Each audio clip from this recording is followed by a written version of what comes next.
The screen's glowing, it's 3 a.m. Charts are moving, I'm chasing them. Candle whispers, they speak in flames. Risk is the devil, but I play his game. Quick moves, no time to cry. It's scalp or die. It's scalp or die. Scalp or die. I'm living on the edge. Every tick, every breath I hedge it. Scalp or die. Thrills my high. Win or lose, I kiss the sky. Win or lose, I kiss the sky.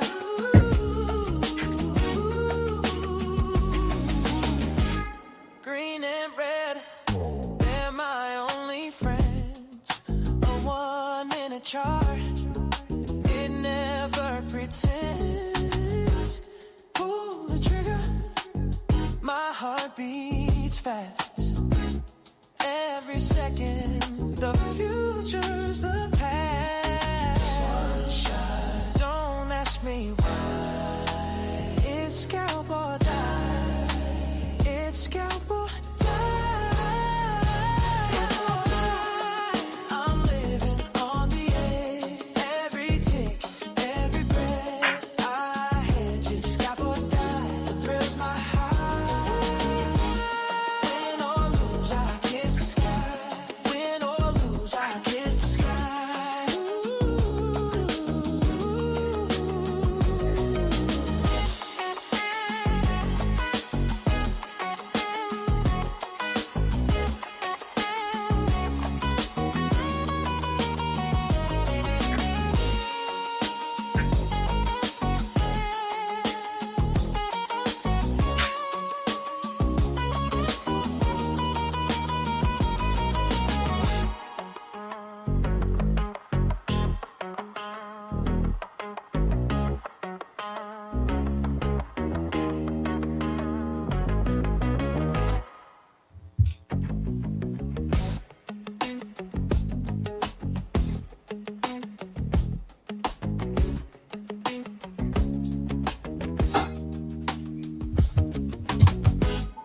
The screen's glowing, it's 3 a.m. Charts are moving, I'm chasing them. Candle whispers, they speak in flames. Risk is the devil, but I play his game. Quick moves, no time to cry. It's scalp or die. It's scalp or die.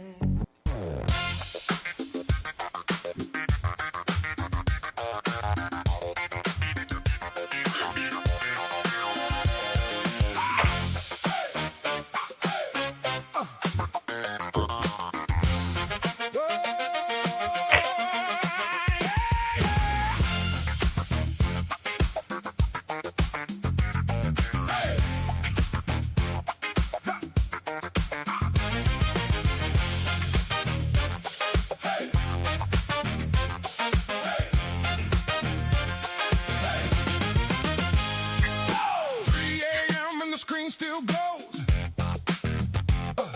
A kettle cold, but my hand still goes.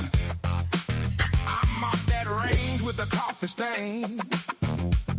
Clean mind, sharp eyes in the moonlight train. Order stacked like cards in the deck. I wait my turn, I don't blink yet. One clean setup, that's the code I live. Half asleep, but I got more to give. Hear that tick, hear that pulse. Feel that pull in my bones. I came this far for the long game. I won't leave it alone. London calling, London calling. I'm up for the open. London calling, London calling. I want that money.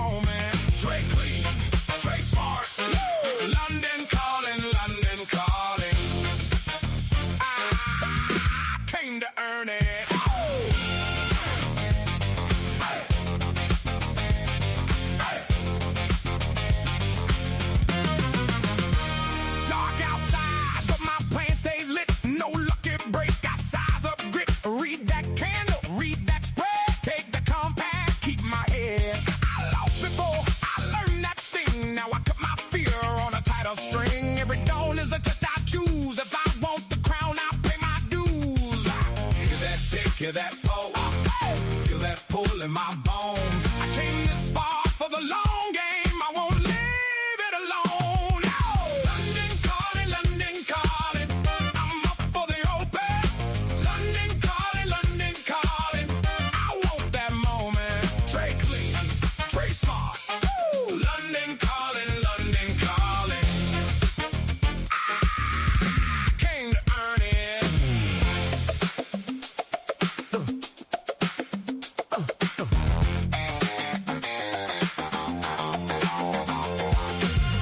Let the night press in. Let the doubt get loud. I stayed on my feet. I stayed unbowed. One more shot, the life I chose. One more step when the market wakes. London calling. I'm up for the open. London calling. I want that moment. Trey clean, Trey smart. Woo! London calling. I came to earn it. Yeah.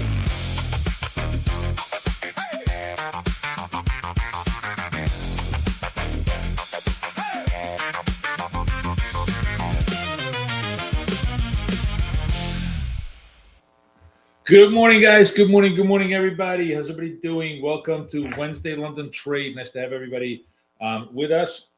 Let me just start the YouTube feed. Sorry, give me just one sec. I'll pull up my other computer. Good morning. Hope everybody's doing well. Hope you guys are having a good day. We're trading this morning for our friends at Take Profit.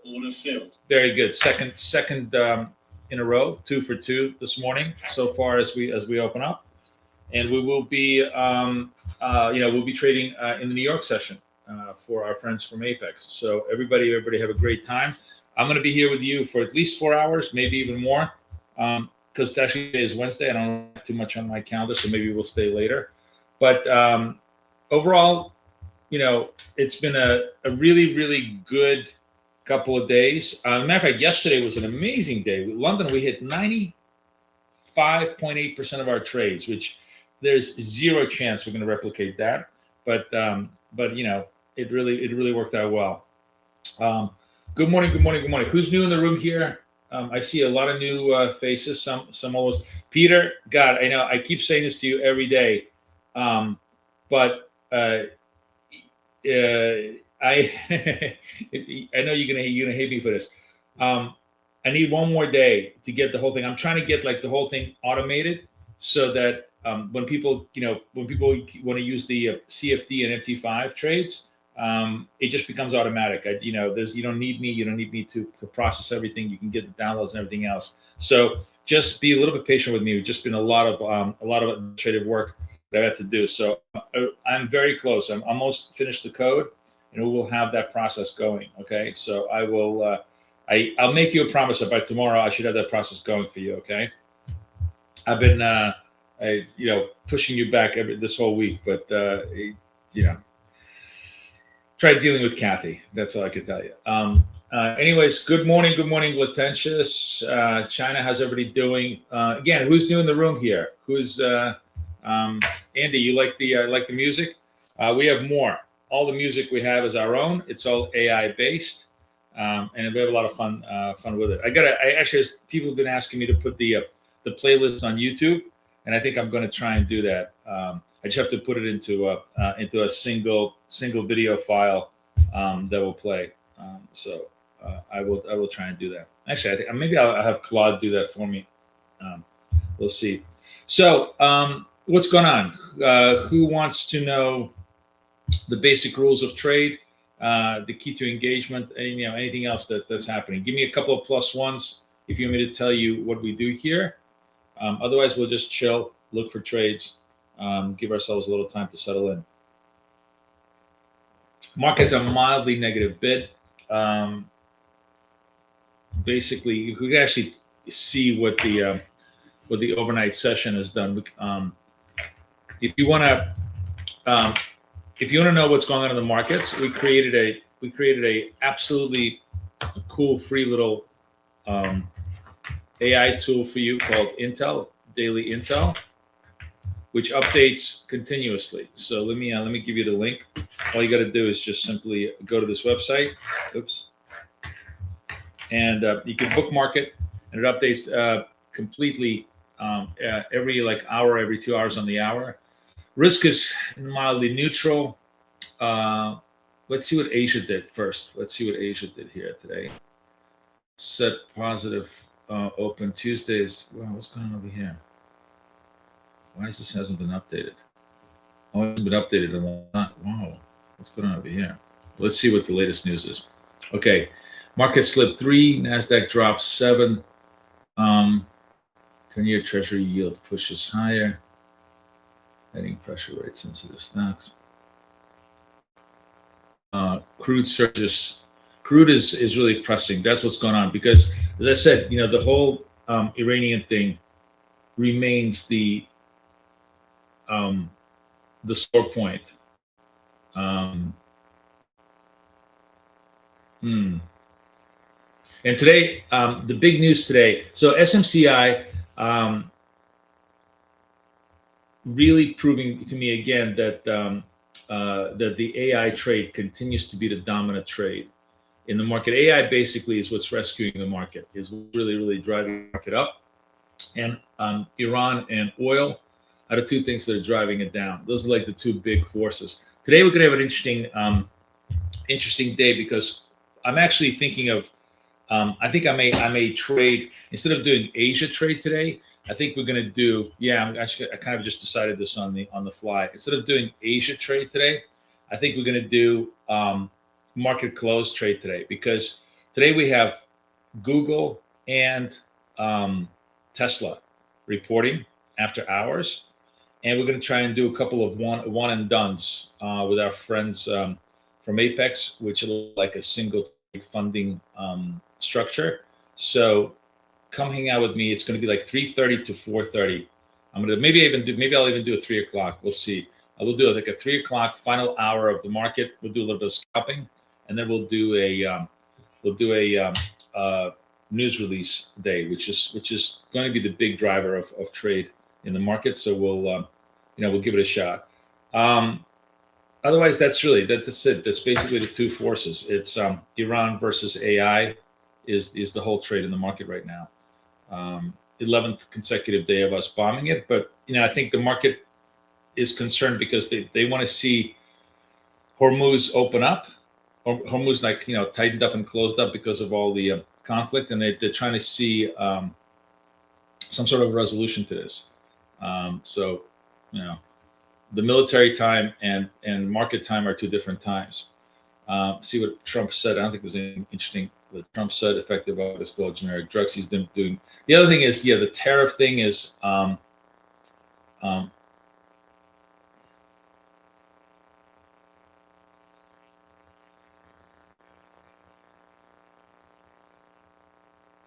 Right. Interesting. So that's actually very positive for the U.S. economy. So he's holding them down 0 for 2 years, and then he's going to raise them to basically force U.S. manufacturers to come on shore. So we have rebirth of manufacturing.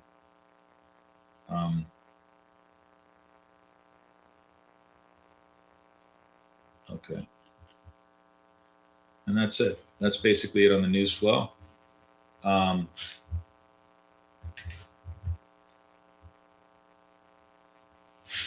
we have a single page? Ali, we're working actually, we're going to be redoing our whole website. So when the website comes on, all of that is going to be available. Yeah, we'll be working on the fresh website. And when that happens, we will do it. But for now, it's all a little bit of hodgepodge until we get it organized. You can see slowly but surely we're getting everything organized. I'm getting everything processed.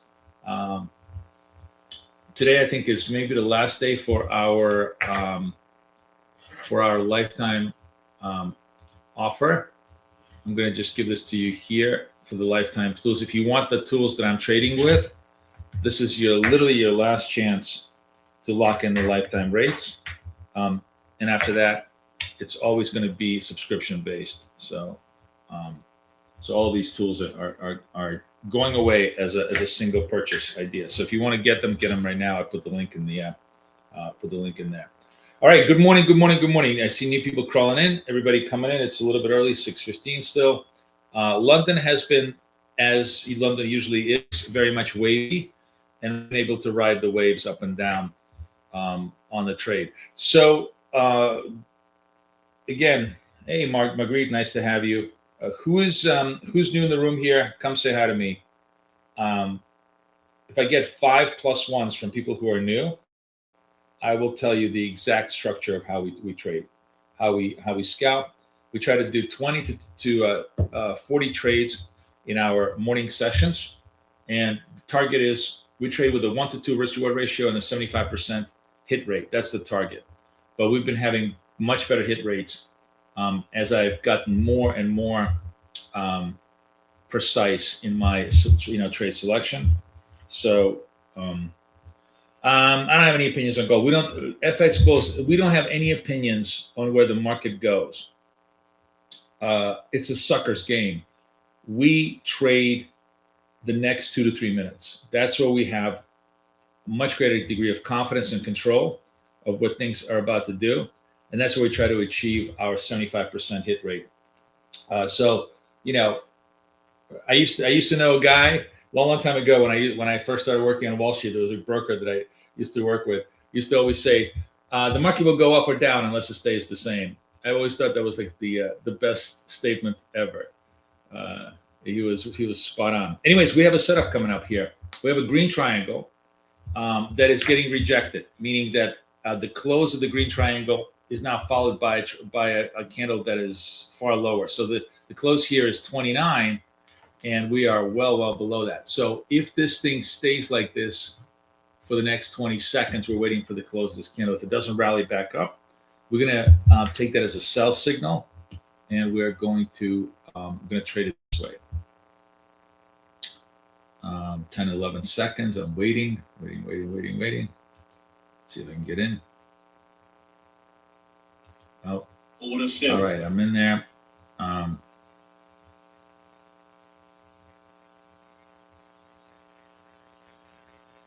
have to take sell market because I couldn't get sell ask. Let's see if we can get into the second trade, and then we'll just manage the whole thing. Okay, so we're in the trade. Now I'm going to be here. And now I'm going to be here. And let's see if we can resolve this trade.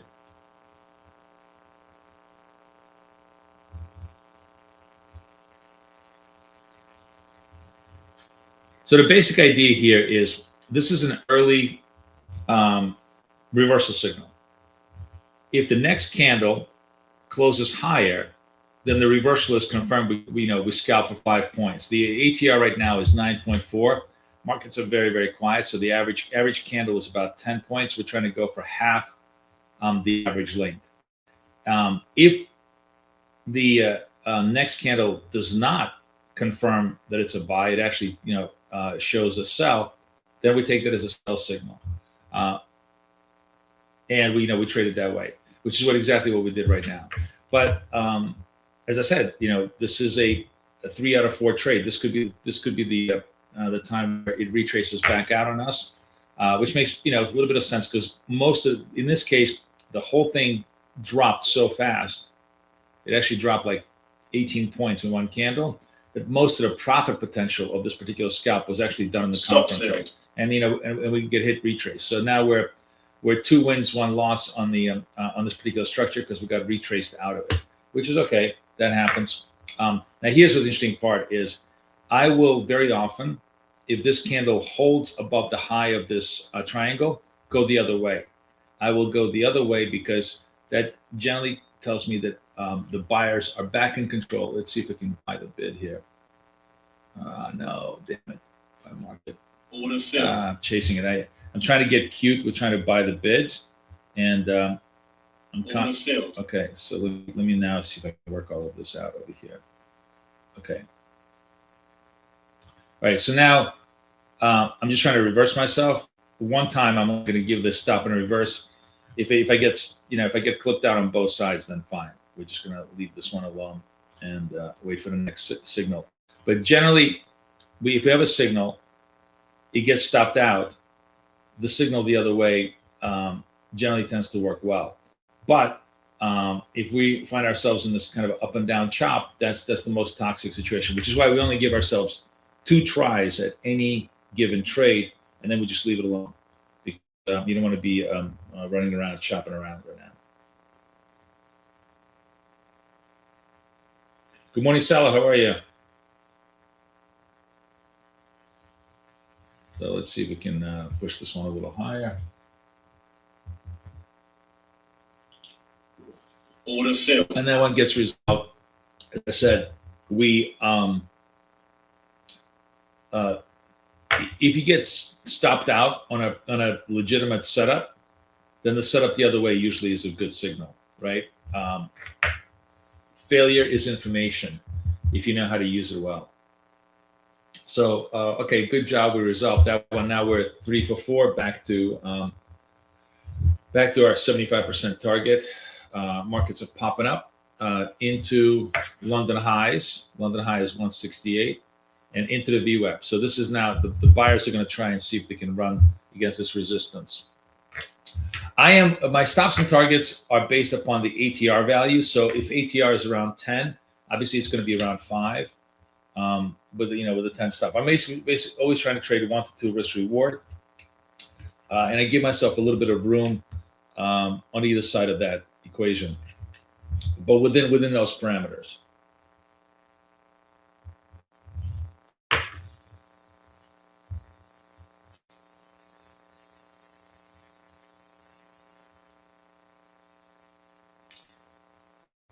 So we've actually had a lot of opportunities. So there's 1, 2, 3, 4, 5, 6, 7 in the last 45 minutes. Yeah, what is that? Basically, hopefully we have like a trade every 10 minutes, right? 55 divided by 7. Yeah, it's 6 minutes. Trade between every 6 to 8. If we have a trade every 8 minutes, we're in good pace to do a lot of good scalps. We'll see. Yeah, exactly. 50% of ATR, rough. And I just sort of estimate if I'm like 12 or below, I'm looking for 5 targets. If I'm 15 or above, it's like around 7s. Obviously at 20, you go trade to 10, 20, trade 10, 20s. Market actually is a little bit more perky this morning. Yesterday we were trading like 6, 7 ATRs. Right now it's trading 11 ATR. So that's a relatively decent range for London. Hopefully we get a little bit of movement. And you can see, the great thing about scalping is you're just basically surfing the waves. In London, you're always going to have, it's very, very rare that you have a uniform single directional move. It's always just very undulating waves, and you're just trying to catch those waves in a nice, clean fashion all around it, just lapping around it, catching the excess flows above, excess flows below of those waves. That's where our structure really excels. So so far this morning, winner here, got trapped on this, sold the bottom basically on this loser, reversed and came back winner here. So 3 out of 4 so far this morning in London. We'll play it out.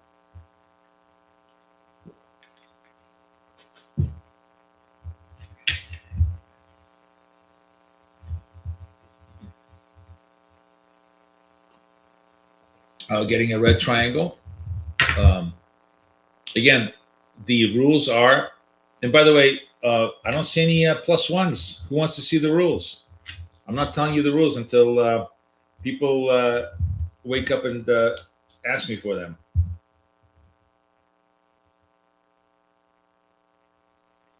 You want to find out how we trade?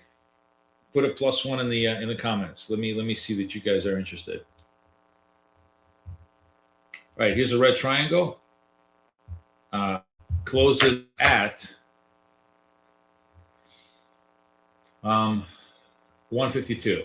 So we're 154 or above, we're going to be long. 150 or below, we're going to be short. 40 seconds on the clock, so still a long time. Actually, you know what? I'm going to put the counter on there. I really want the counter now to come in. Where's the counter?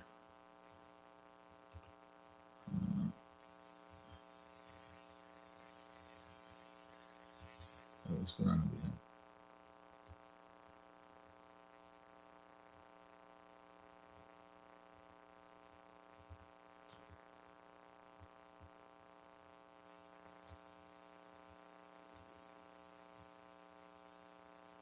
All right, we'll put it later. I want to see how we're trading. We're trading up, so I'm going to be a buyer.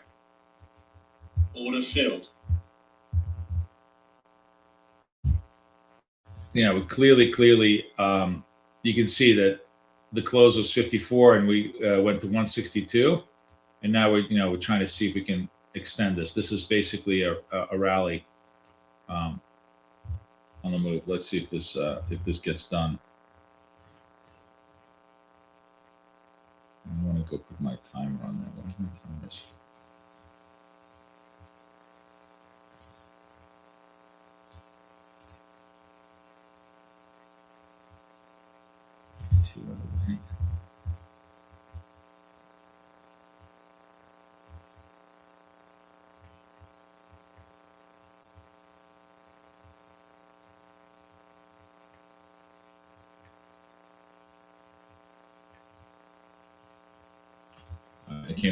I can't find my own indicator. It's fine. We'll just watch the trade. Oh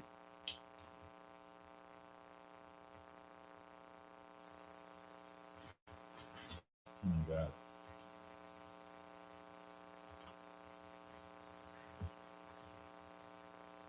I got rid of him. I got rid of FX Bulls. Don't worry, he's not going to be bothering us. Oops. So looks like we're getting a second red triangle to the downside. See how this plays out. If this looks like we're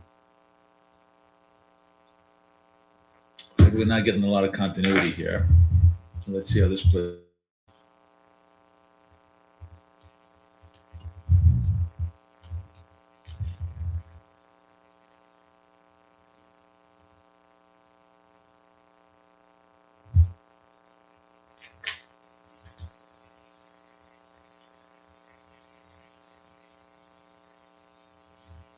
You know what? I'm going to flatten out on this trade. Order filled. I'm going to flatten out to go scratch, and let's see what this signal is. Usually, if I don't have a resolution within a 1 or 2 candle structure, and then I have a new sell signal here, I will just simply flatten out. I don't need to, we're scalping for a few points. I don't need to. Man, guys, I'm having a hard time. Just trying to widen my thing. I seem to not have control. So this closes at 61.75. Let's see where the market is going to be.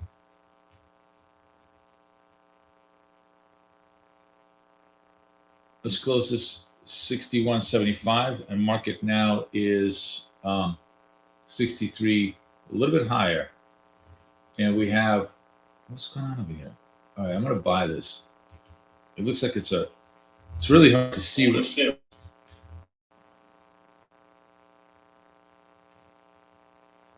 All right.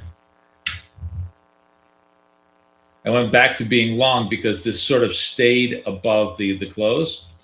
None of these are super clean trades right now. Markets are very, very indeterminate, but hopefully we can get this one resolved. Let's see if this one plays out. I was almost there.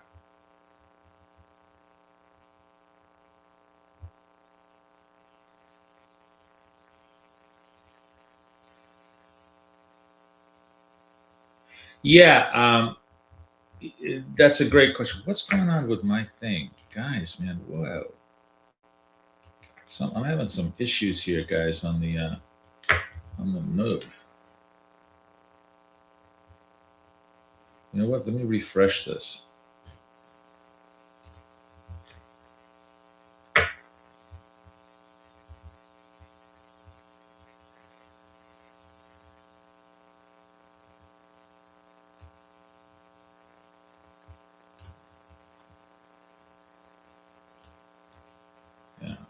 Something was wrong with my mouse. It was just not controlling it well. All right, let's go see if we can get this pushed up.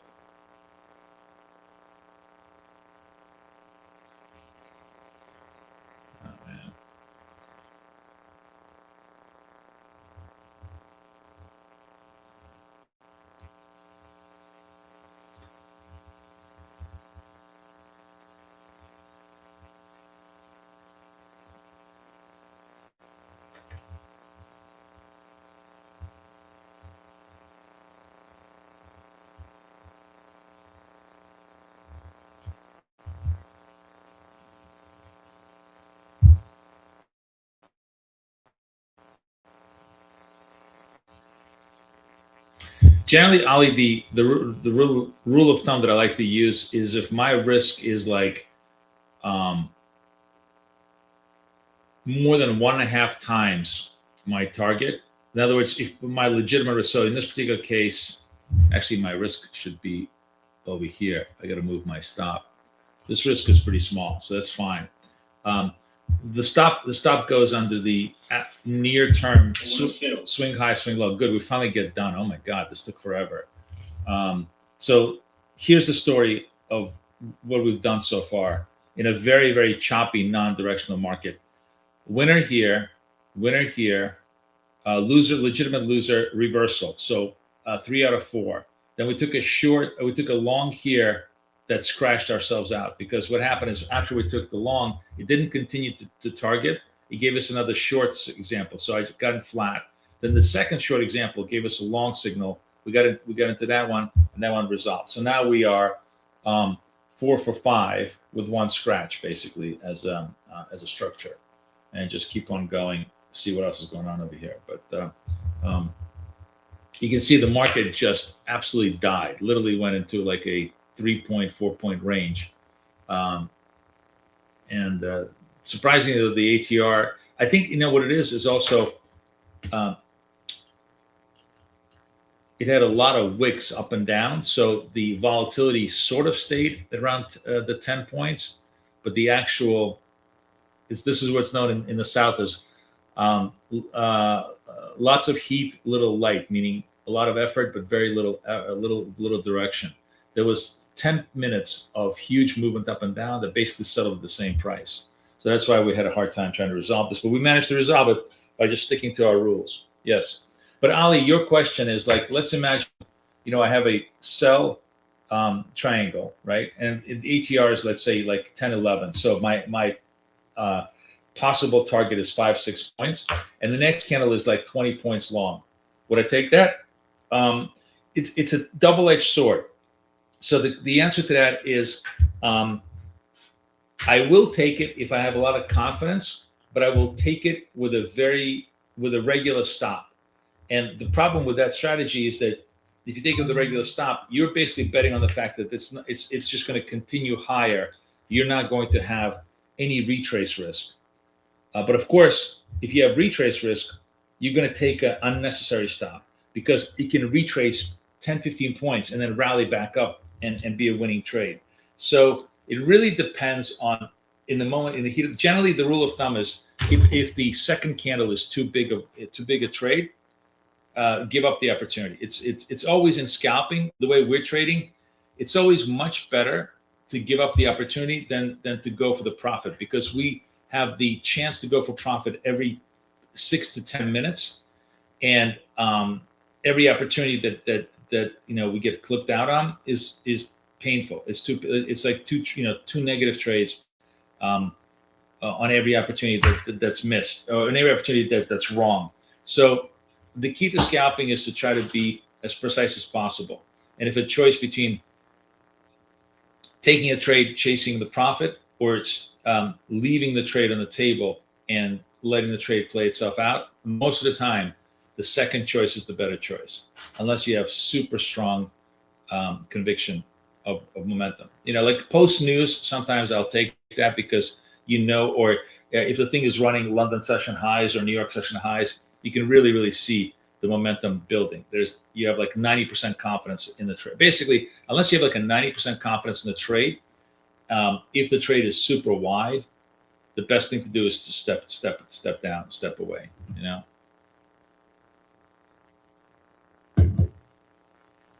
Hopefully that answers your question a little bit better. Good morning, everybody. I see everybody's crawling into London. Nice to have you. We're half hour into trade. We are 5 out of 4 in a very, very choppy, sloppy trade. As you can see, it was lots of work here to just clip out a few scalps today. But we'll see. The price action could improve. We could start hitting them a lot better as the day goes by.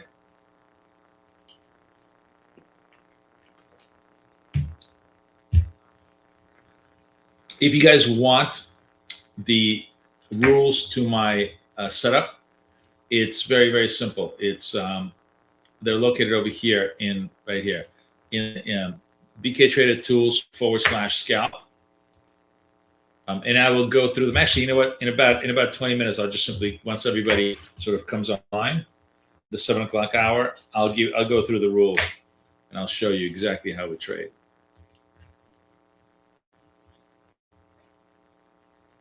Oh, where are my Aussies today? Where's Jazz? Where's everybody? Hey, Karen, how are you?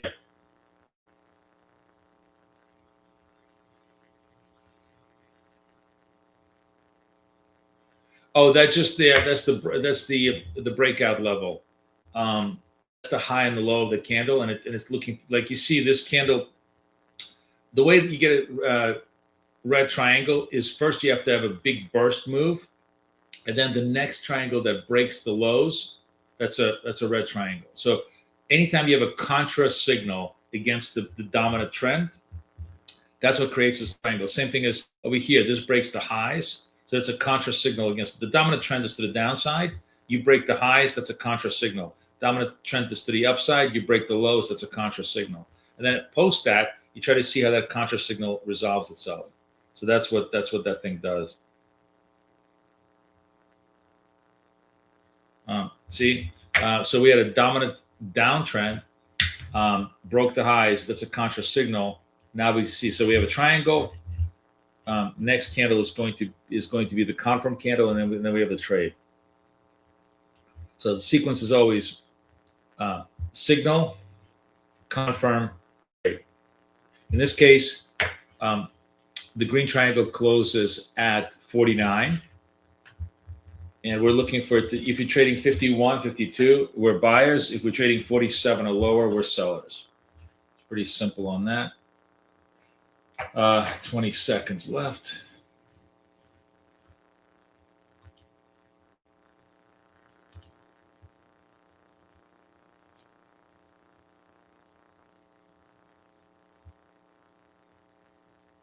$20 seconds left on a trade. We are trading. What was the thing? I closed at 49. So so if we're 52 or better, we're obviously trading up. But if we're flat like this, I will very often pass up on the trade. Like this is non-directional. So I'll wait. Really, the market doesn't give me a clue of where it goes. So I'll wait for the next one. Let's see where it wants to go. Generally, when we're like early in a downtrend, the down trade is the right trade. So we closed 49. This one closed 49.5. Let's wait, see if this one closes lower. We're going to go short this trade.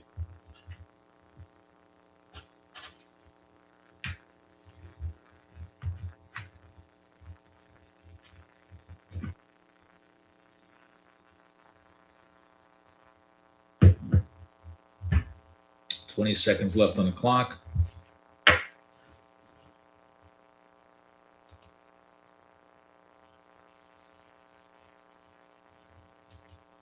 Order filled. All right, we're in the trade. Against this would be the stop, and we're trying to get the target here. Let's see if we can get the target.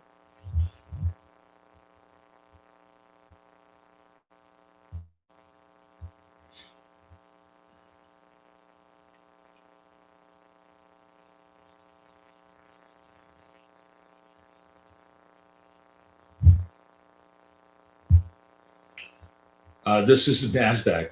This is NASDAQ, my friend. We don't trade pairs, not FX. We're trading feuds. Order filled. And there we go. Another trade resolves accurately. So now we're 5 for 6. Now we're within that really good sweet spot of structure where we want to be. And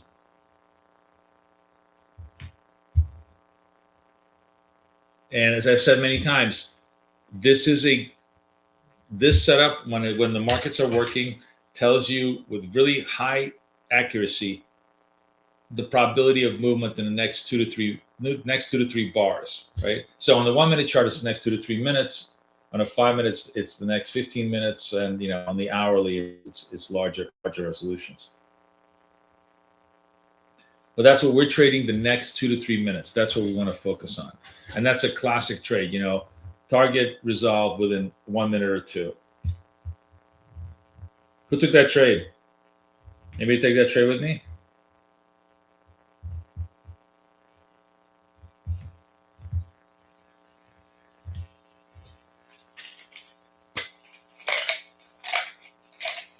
Good morning, London, man. Everybody coming in the room. In about 20 minutes, I'll go through the rules in more detail.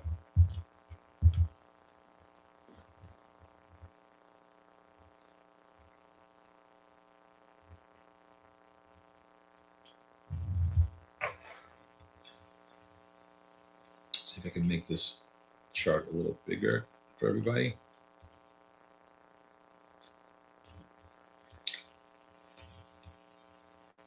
There we go.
So, I was saying that I think as the summer goes deeper into the summer, especially once we going to be starting hitting August, definitely price action is going to slow down a little bit. The waves are going to be very shallow, and we have to be very agile at kind of trading them.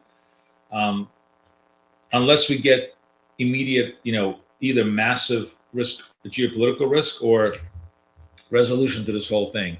But the two big forces in the market right now is the AI trade versus the Iran conflict. And that's what's pulling and pushing the market either way.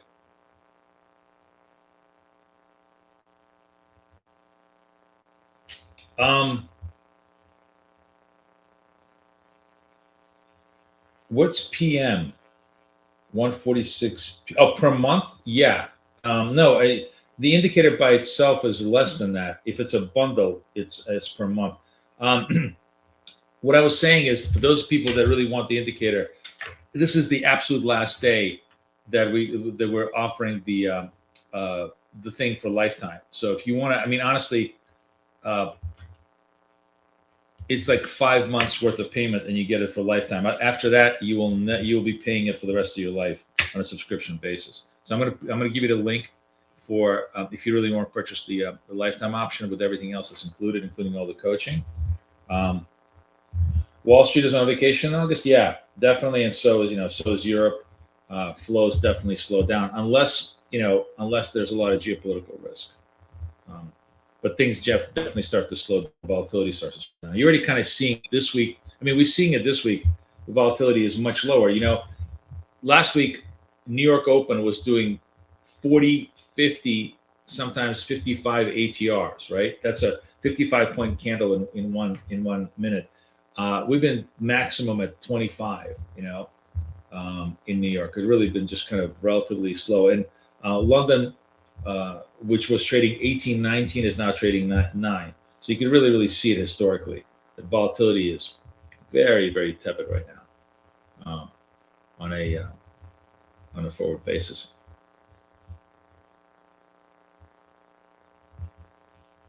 It's actually, you just gave me a good idea. We can create. I think I could do this pretty easily. We can create like a little overlay indicator, that just provides a table of what was the average ATR yesterday, 2 days ago, 3 days ago, 10 days ago, and I think the maximum we can go back is 20 days. I'll have to find out what the API on TradingView is, and then you could just simply have like a little strip up here and see the historical ATR at this particular hour, and that could be really cool. Yeah, I think I could do that little indicator. That could be like an AT, like a volatility helper. Could be really interesting. Yes, I know that, and it's actually on my to-do list. I've been busy. I need to get a hold of wealth charts.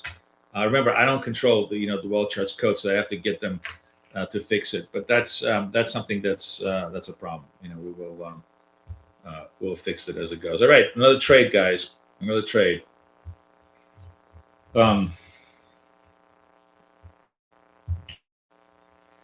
Let's see if we can get a turn. So we sort of ran to London highs. Where's London lows? Where's my London lows here? Tokyo lows. Where's London lows? Oh well, London lows is all the way out here. So we had a nice little rally here, about 110 points in London from the Tokyo declines, and ran into pretty much a wall here at the 200 level, which is where we were yesterday. Okay, so green triangle. Close value on this is basically 145. So we got to see 147 to the upside, 146 to the upside, and 142 anything else to the downside. So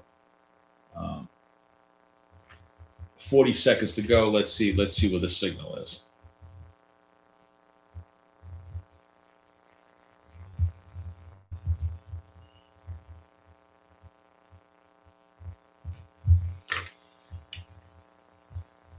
Oh, there's my little countdown clock. For some reason it wasn't working before.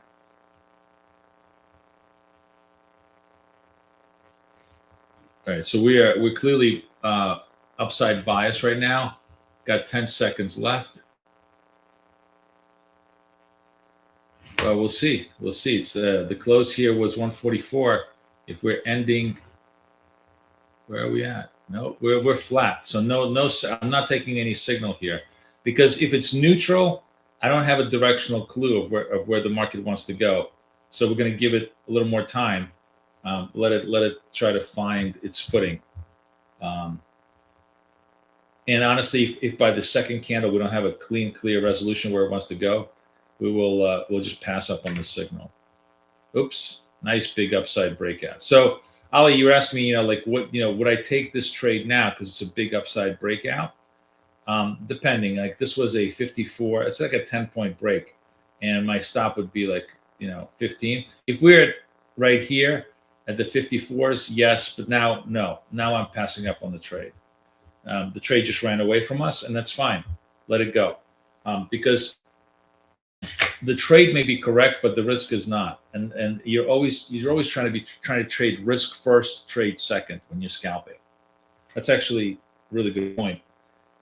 It's really the right structure: risk first, trade second, right? And we're always thinking trade first, risk second, get in trouble. So now I'm passing this up because the whole profit potential, the 5 points that I was looking for, was already eaten up in the confirm candle. So let it go.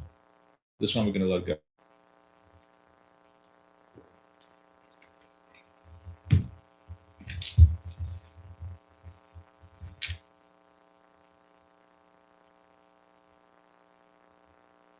Market coming back up, trying to see if we could challenge the London highs and run through them. That should be interesting.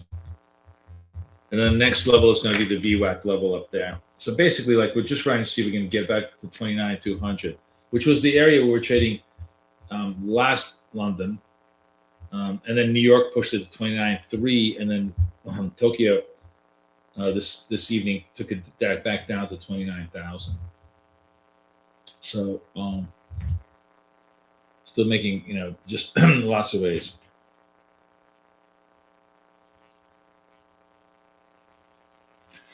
Yes, you need to open up a prop account, AxeGuard. Um, we don't. We're trading futures. Um, so this morning we're trading futures with our friends at Take Profit Trader, which is very very good partners of ours. One of the great advantages is they pay out. They have uh, no daily loss limits, no minimum trading days. Just no gates to a lot of kind of trading ideas that most people have, and they pay out very very quickly. So a lot of people really like to use them either as their primary or secondary prop. So if you go to Take Profit Trader, use the code EDGE, you will be able to get 40% off the activation fee for life. So it's 40% for life, no activation fee.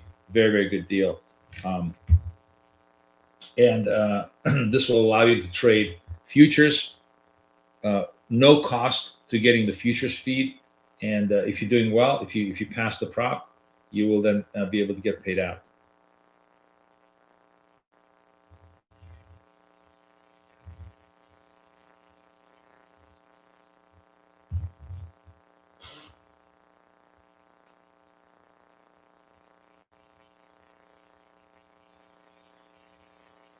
AxeGuard, if you're using MT5 and using CFDs and you want to trade CFDs, I do CFD based sessions in Asia. So if you watch last night's Asia session, you'll see that I have a special tool to trade for MT5 for all of this. That's really really useful. By the way, we did really really well last night, both in gold and Nasdaq. So, but most of the time we're trading futures, and we are designed to trade futures. So I'm telling you, if you ask me how do I participate in this? Yeah, daily payouts. Correct. Sorry, Coach Fred's telling me that TPT has daily payouts, which is correct. Is this so? I have a red triangle. It's hidden by the ATR label. This you can barely see it. You see a little red dot. So now the close on this is 63, basically 63.75. If we are 61 right now, like we are, we're going to be selling this. Let's see where we stand.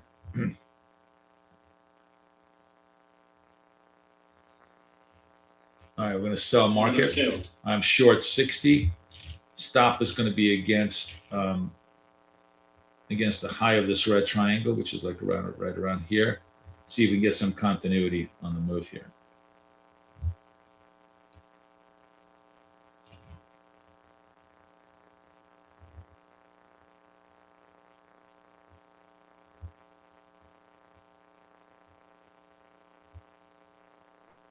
Market basically stopped at the London highs again, right? So that's sort of, you can literally see the halt level. We put it right then and there. Let's see if we can get a little bit of continuity here for the movement.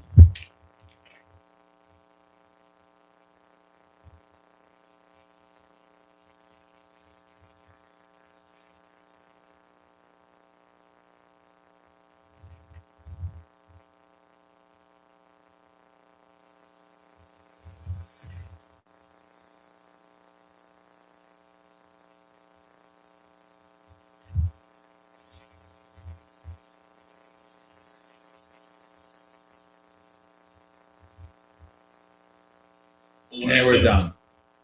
Good. So we're really picking up pace here. What are we at now? Let me see.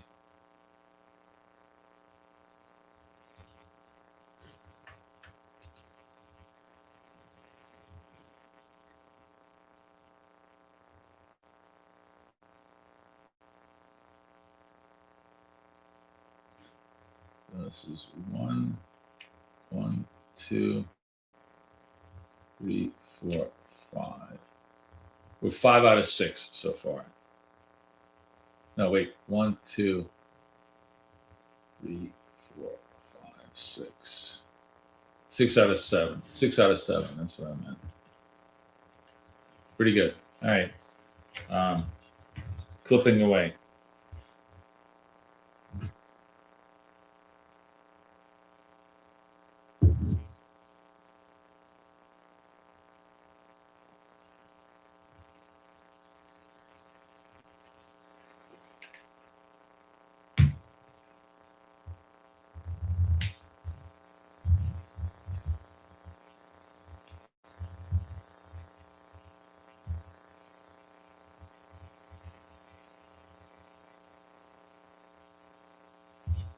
You see that we stalled 170 once, stalled 170 twice, 3 times.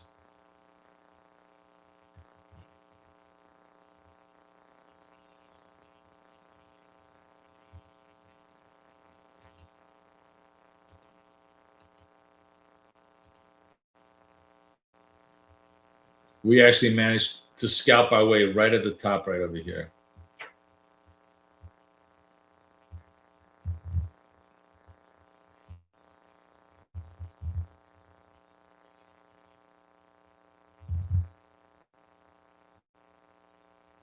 Actually, guys, like I said, come to the Asia session. That's where we work with MT5s.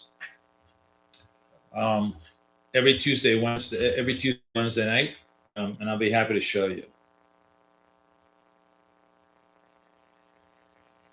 But we are trading futures, and we trade Nasdaq futures primarily. And we can easily trade gold. The whole idea of what we do is one product, one focus, one structure, so that you are really, really good. Remember, the key to trading, the 3 C's of trading, according to the latest Market Wizards book, which I read, which is really, really good. The guy had a very clean, clear formula: control, consistency, confidence. You can only achieve that if you're focused on one product, one structure, one trade, right? That's what this stream is all about. It's about helping people improve their accuracy. We had Jazz yesterday was saying, I think it was Jazz was saying that he, like, when he first started out, he was at 55% win rate, and now he's at 85% win rate, because he's really he stopped doing stupid things and just following the structure. So hopefully some of you guys are doing. I'm actually curious, how many people in the room? We're almost at 7, and in a couple of minutes, I'm gonna explain to you exactly the rules for the setup. But how many people in the room have improved their accuracy since we've started really, really focusing on the scalp setup? How many people have had a chance to, either objectively by measuring it, or just subjectively by just feeling that you've gotten a lot more accurate? I'm curious.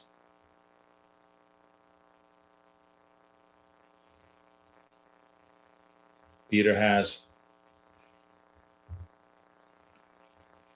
Coach. So let's put a little meat on this bone. I'm not holding you to the exact number, but let's say approximately, what was your win rate before you started scalping?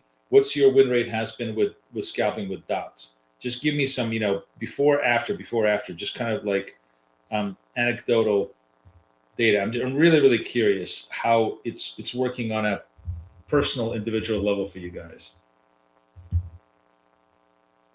Put up some numbers in chat. I'd love to know it.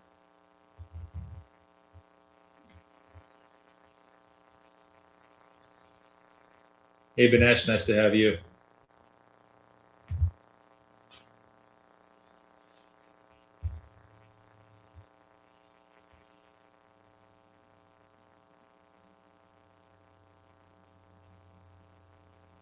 Wow, really? That's a big improvement. So would you say scalping, you're scalping at around 70, maybe between 70, 75%? Sandy says between 15, 20% increase for us is just still a learning phrase. Okay. But that's really a big improvement. I mean, that's, if you go from 50 to 70%, that's a huge improvement. Really? Oh my God! Wow. Solo's saying before he was at 30, now he's at 80. Wow. It's a huge difference, right? It's a huge difference just from like I said, psychological point of view. The very fact you say, I can do this. I have a confidence to win 8 out of 10. That means even if I'm losing, I have the next one. I have an 80% probability of winning, so I have confidence of doing it. I think it's very, very hard when you lose. Psychologically, I think I forgot all the tests, but the reason why most people just pretty much give up trading is because 3 losers in a row will tilt you. Like, most human beings cannot hold their composure after 3 failures in a row. And that's so common with low probability trades, right?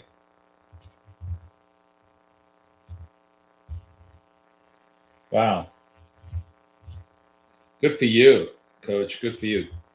Nice to see. Like if you guys are in the, to me, if you guys are above 70, I've really done my job. But if you're in the 80s, that's means you've done your job. You've really improved. I just kind of show you the way, but you guys are really starting to select much better. If you can be in the 80s, with reason, with the 1 to 2 risk control, even with the 1 to 3 risk control, you'll be net positive.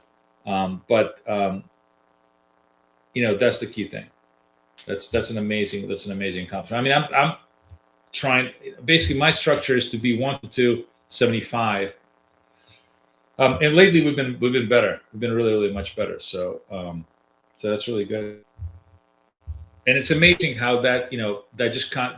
It's small greens. It's, if you're trading small size, we'll talk a little bit about my structure and everything else a little bit later in the session. Now is a good time. 7 o'clock. Everybody is in the show. Good morning, everybody. New people, come say hello to me. Reversi. So I've been saying all day long here, this is the last day we were offering this thing lifetime, right? So after today, it's always going to be subscription. So if you're interested in getting it lifetime, I'm giving you one last chance to get it, and you never have to pay for it again. But after that, you're going to be paying for it every single month for the rest of your life. So just letting people know, if you guys want to buy the indicator, I put the link up there. Literally today is going to be the last day. Okay.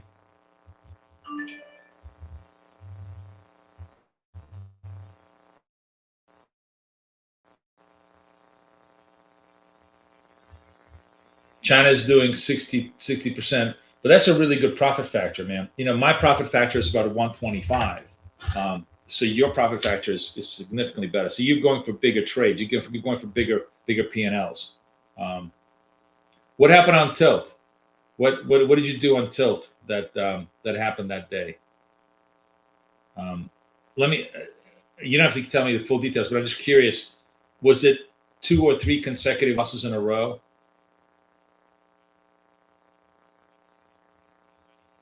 Yeah, it does reverse. Yes. The lifetime purchase means that whatever updates we do to it, which we do a lot,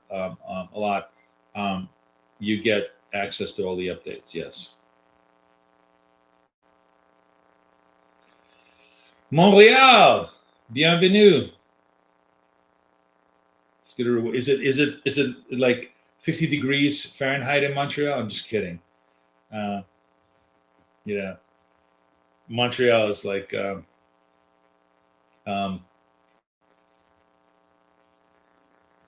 me see. Where do you live in Montreal? Half my former family was from Montreal.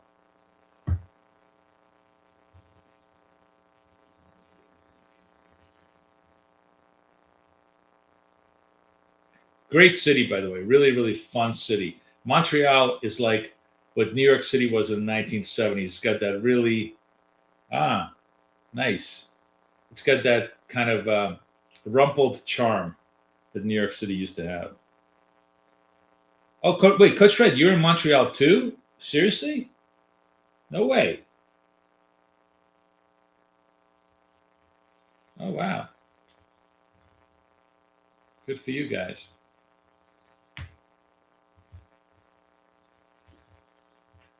Montreal is the cheap and easy way to go practice your French. I've never seen, by the way, most incredible, if you want to see people who are truly bilingual, you go to Montreal, you go into any store in Montreal, and a salesperson can literally carry on a conversation in fluent, perfect English and fluent, perfect Quebecois French, at the same time. That is an amazing task, to be able to just not carry conversation in one language, but in both languages at the same time without missing a beat. It's really wild. Great food. Montreal in the summertime is amazing. I love it. It's a great time to visit it. No signals, guys. We kind of came off London highs, got a little bit quiet. So this is actually a good time. Let me show you the two primary scalping setups that we have, and you can follow me by just simply going to BK Trader Tools Scalp, and you will be just register, and then you're going to get the download for the trades. So the triangle trade and the lightning bolt trade. I'm going to explain to you both trades that we do. We don't do lightning bolt trade in Europe because it requires an ATR of 16. You see this over here? Let me go this big my table.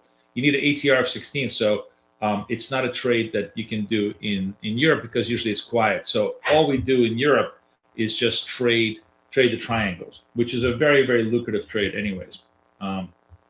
So the triangle trade is very simple.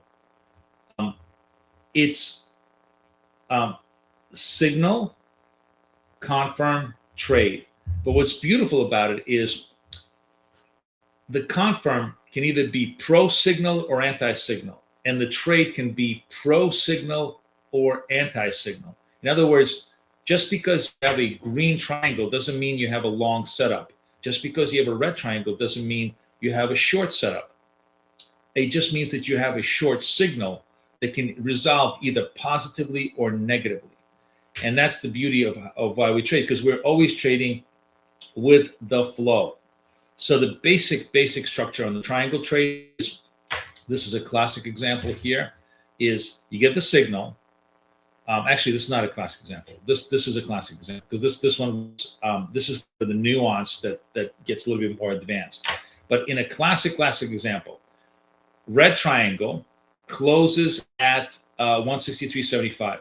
The next candle closes at 160, so it's below. That confirms the downtrend. We get short 5 target because we're using the target we're going to use is half the ATR. Basically, we're trading with a 1-to-2 risk reward ratio and a 75% hit target. So far in London, with all of the trades that we did today, we're actually 6 out of 7. So that is a better target than, let me see. Yeah, 85%. We're at 85% target so far.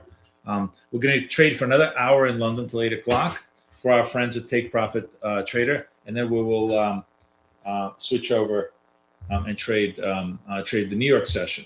So that triangle trade, it's just a super clean, simple trade that gives you very high probability of success over the next 2 to 3 candles. Once you take the trade, it should resolve within 2 or 3 candles. Now, the exceptions, the nuances, all that stuff you'll see as time progresses. But one key nuance that I stay with, there's actually 2 of them that I think are important to be wary of. First of all, imagine you have this and you have the confirm candle is bigger than the ATR. That's actually that's a good way of thinking about this. ATR is 10. The confirm candle itself is 44 to 59. That's bigger than the volatility is already in the market. Don't take the trade. The reason why is because the whole profit that you were looking for, you're looking for half ATR, and this thing is already 1.5 ATR. So it ate your profit in the confirmation. The market got too bullish. Now you could have made money if you went full force here. You could have made money because there was more continuity. And if you have a lot of confidence, you can definitely take that trade.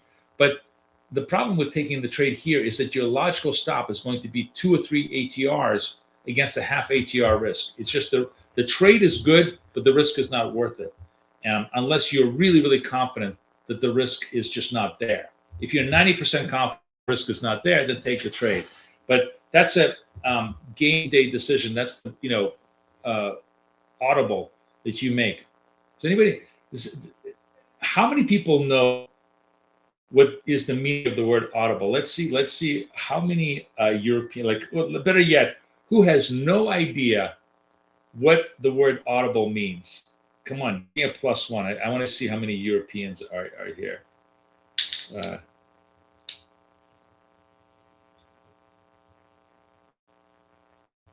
Everybody knows what the word audible means? Okay, then I'm not going to explain it. All right. If you're not going to play, I'm not going to explain it. But anyways, yeah, you have to make an audible at the point of contact.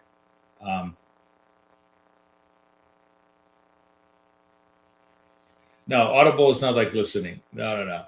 It's an American term, American football. The quarterback, who's the guy who's got the ball, when he comes, he comes to the line of scrimmage, and they have a set play. They basically, in American football, you always have a set play. Yeah, last minute change of plan. That's exactly that's a much. China has a much better definition than what I'm trying to do. It is a last minute change of plan, and so. Yeah. And so, when you have risk that is larger than ATR or confirm is larger than ATR, then you're going to try to audible your way out of that position. AU audible, AUDBILE. So China, what are you saying to me? You trade NQ in London post the ATR. Wait. NQ in London, post the ATR dropped below 90 and vol was less than 40 contracts per minute per candle. He kept getting turned around and got frustrated. Now, to those. So this is the interesting thing. So you don't like low volatility trades. See, I thrive. My little 5 points in a cloud of dust. My 5 point scalping. Low volatility is my friend. A 9 ATR is fine for me because I'm going to convert almost all my trades to positive trades at 9 ATR.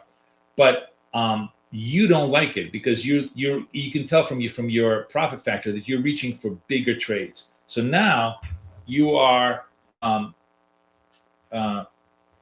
looking for ATRs of 12 or better when the volatility expands because you're looking for bigger targets and you hit those targets. So it makes perfect sense, right?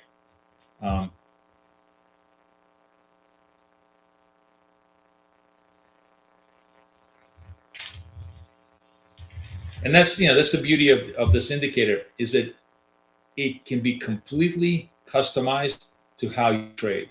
You want to scalp like I do with very high consistency but small profits? Be my guest. You want to have much lower accuracy rate but much bigger profits? You can configure it completely differently. It's it's the beauty of this thing. What this thing does is show you turns. It show you the flips in the market when you have the highest probability of success of getting that pivot in the market for big moves. Like for example, if you were a big money trader, this is a long pivot that you could have taken here. What is this? 29 with a stop at basically like a 15-point stop. You could have gone for 30 points, right? This is actually 40 points of extension if you were that kind of a trader. It all depends on your structure and how you want to trade it. Jazz, good morning, man. We're talking about you. We were I was polling everybody in the room as to have you improved your accuracy and what so you like New York. So China, at that, what is your minimum target when you're in New York? Are you looking for 20-point target in NQ as kind of your first exit? If you like large volatility, I'm assuming you like bigger targets, right? So what are you targeting at that time? Jess, so we were talking about the fact that have people improved their hit rate by trading with me and scalping. Some people have really they went from 50% to 80%. Some people have literally doubled. And I was just wondering, would you, because I remember you mentioned that yesterday that you really improved your hit rate, and just give us general numbers. 25, dude, man, no wonder you're a pig. You're a pig. That's why you like high volatility. Good for you. So when you hit them hard. You get some really nice big P&Ls. I hear you. So anyways, the question was, what was your hit rate before? What's been your hit rate since you started trading dots in the structure that I show you? It's just general numbers, because we're curious. China goes for, see, China is trading for 25 points, which is 5 times the amount that I'm trading for. So he's just right now, this is not his jam. He doesn't like these low volatility markets because it's not enough juice on the plate, but or meat on the bone, whatever is the analogy. But like once New York comes in, ATR goes to 2030, he's going to hit some really big trades, and he's gonna load up the truck on his P&L. So this, you can trade this very, very differently depending on your personality and stuff like that. Russia, I trade. We trade.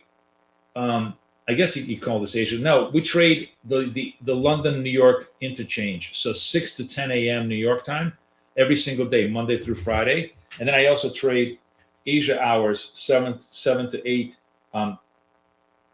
Tuesday and Wednesday, right? Today, though, I think today is we're going to have a special event.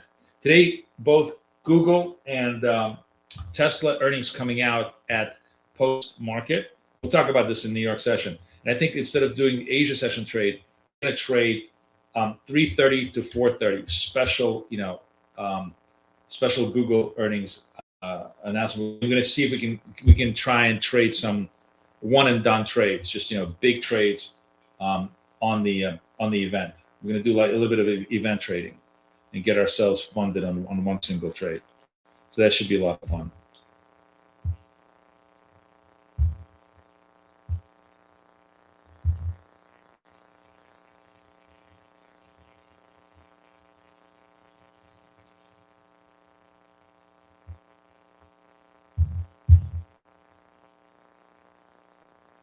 So Jazz has we have a very high R&R. Like he's got a three-point risk, and he's like at around 40-45. Has the triangles helped you? So Jazz does something very different. So Jazz does a variant. We're gonna talk about the Jazz variant of how he trades. He trades the triangles. And correct me if I'm wrong. I'm going to try to extrapolate your structure a little bit. Again, we haven't had a trade in like 30 minutes, so we might as well just show examples. Okay, so let me show you what Jazz does. But in order to understand what he does, is we go to a different configuration of my scalper. As you see, all I showed you in London was the triangle trade, right? But actually, within this indicator, there's a second signal called the lightning bolt trade, lightning bolt, that we don't trade in London because this lightning bolt trade, this lightning bolt signal, is only of interest for us when the ATR is 16 or higher, and London almost never has that kind of volatility, so there's no interest for us. However, what Jazz does, and I can totally see how his P&L can be huge, is what Jazz does is he combines both signals into one really interesting signal, which is lightning bolt. If lightning bolt is up, followed by a red triangle, in other words, big burst momentum up, lightning bolt is a momentum signal. Momentum up, reversal down, he takes that trade. He's going to be short here. So that's his signal. And like, this is 64 to basically it's 10-point target. And you can see that when he catches that pivot, when he catches that massive pivot, he's actually catching 30, 40 points. He can achieve 1 to 3 risk reward ratio at around 40, 45. Now, obviously his accuracy is going to be much lower than mine because this isn't going to fire off all the time. It's going to fire off occasionally, right? Even over here, for example, although Jazz today, you had 2 really great trades. You had lightning bolt up, triangle down. If you held your stop against this high, you managed to survive the stop, and you had another trade, 53 all the way down to 33. It was a 2-to-1 risk reward ratio here.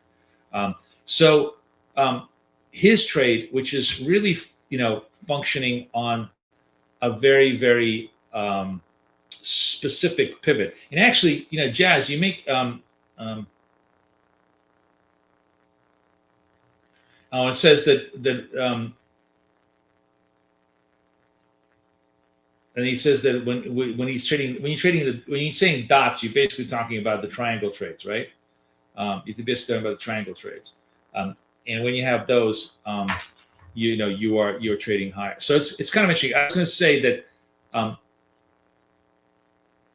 what we want to do, I may just simply create like a special view in the indicator that just shows jazz trades. So like the whole idea, the reason why I don't have all of them, this indicator can give you, it's like a Swiss Army knife of strategies. It can give you lots of different strategies. But if you have all of them on the chart, it becomes incredibly cluttered. So I keep literally, this is the reason why my templates are very clean, is because I'm just looking at one specific subset. Imagine there's 10 strategies in here.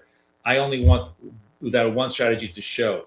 But what I was going to say is we can customize the indicator to show just that setup, which is lightning bolt triangle, lightning bolt triangle, lightning bolt triangle reversal trade, and just simply look at that as a separate structure and a separate trade for us. Just keep the chart clean. Anyways, we got a buy signal right over here. We have a green triangle with expansion here. So long as this thing is not a huge amount of ATR, I'm going to be a buyer here. I'm going to be a buyer, buy. Order filled. All right, I'm long here, and let's see if we can get the extension. So the trade here is very simple. The green triangle was 27. The confirm trade was 31, so obviously higher than the green triangle. But we may be running into, and my stop should be underneath the green triangle here. Let's see if this works. But we may have run into a reversal trade. What I don't like is if I'm getting a green triangle then followed up by a red triangle. If this doesn't go away, if this candle stays a red triangle, I will just simply go flat. I'll just get out of the trade here. I don't need to. I'm getting a contra signal here, and if I get a contra signal, I don't need to be in. I'm actually going to get out. I'm getting out. Get out flat. So I will often cut my losses way short and regroup and recalibrate the trade, depending on what the next signal is. In this particular case, the next signal is a red triangle short. Let's see what it wants to go. It closed at 23. If it closes 25 or higher, we're going to go back to being long. If it's at 21 or 20, we're going to be short. We're going to follow the direction of the next flow.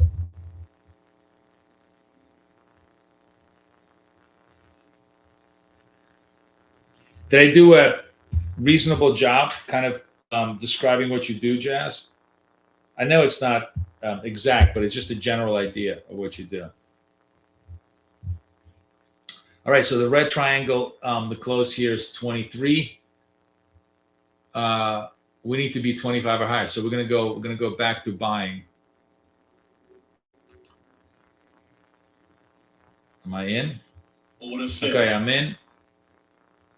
And let's see if this trade kind of resolves ourselves to the upside here.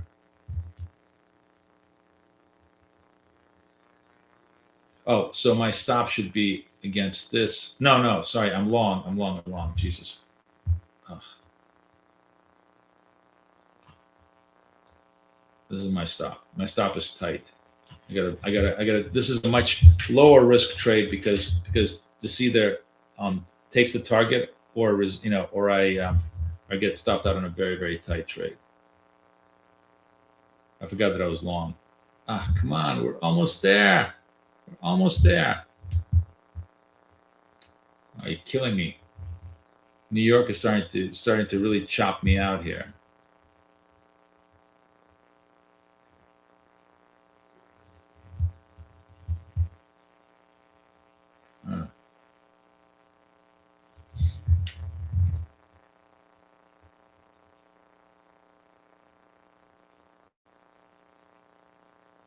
Stop filled.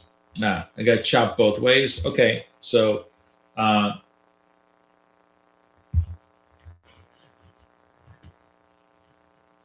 we wait for the next hour. Basically, we had a great first hour. The second hour is just starting out with 0 and 2. We'll stay patient. We'll recalibrate. These were small, tiny little losses, so no biggie. But even high accuracy trades are gonna sometimes hit two losses in a row. You have to let the market do its thing. We did not have any continuity. This green triangle came up. This red triangle, I think, actually kind of faked me out. That was another problem. Is we closed a 23. This was actually a flat close. I shouldn't have been long. I was too. I really have to wait. I think my big problem is I try to anticipate the move. Technique wise, a couple of times I tried to buy 5-10 seconds before the close, and because these are such narrow ranges, they don't necessarily hold.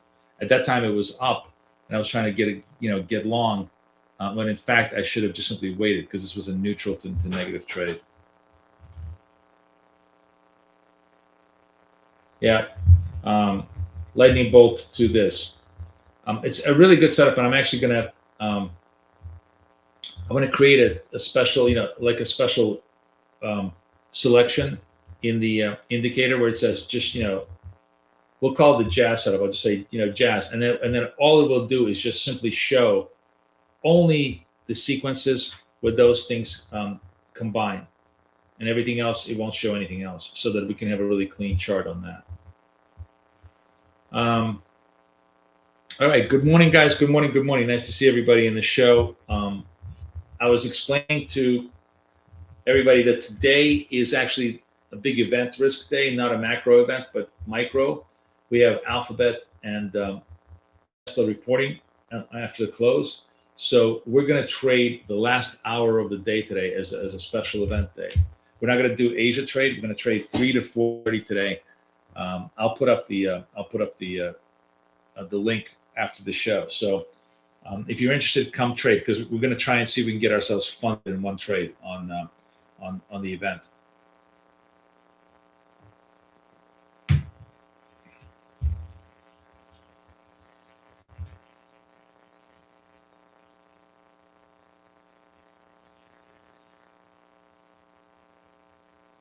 So markets just turn around. We couldn't, London high did not hold, and the move here was clearly to the downside. Clearly to the downside. Going to remediate this order block. London low is over here. See how far they want to push it.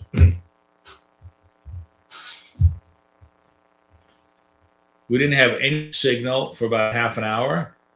We had a big down wave, no signal in half an hour, then kind of a very lame up signal. And I should have taken the short signal. I did not gauge this trade was genuinely an error on my part. Like, this was a genuine loss, but this was a genuine. By the way, that's another good thing to sort of understand. If you committed yourself to a long trade that confirmed, and the very next candle, you get a contrary triangle, probably you just reverse yourself, because what this is basically telling you is the buyers started buying and they broke the lows. Once they break the lows of the buyers, that's like breaking their kneecaps. That means the price action just completely could not hold the lows of the prior candle. It tells you there's a lot more selling than there's buying on the trade.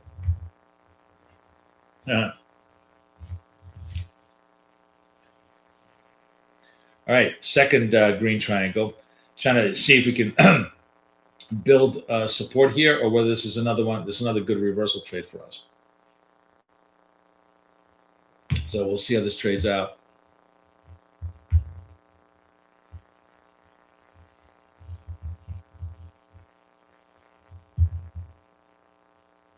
Good morning, guys. We're getting ready for the New York Open. Nice to see everybody coming into the room. We had a good London first hour. We were 6 of 7 in the first hour, and the second hour has just been chop city. From 7 o'clock on, we haven't had any signals. Then I had a wrong signal, bad mistake on the signal. So basically, we're 0-2 in the 7 o'clock hour. Just having a crappy day, crappy hour so far. Okay, this green triangle is resolving negatively. I'm going to wait. This time, I'm really actually going to wait until the candle closes. The close on the candle is 102. So I don't want to be at 102 on the close. I want to be like 100 or lower. in order for me to want to take this trade. I got 20 seconds left.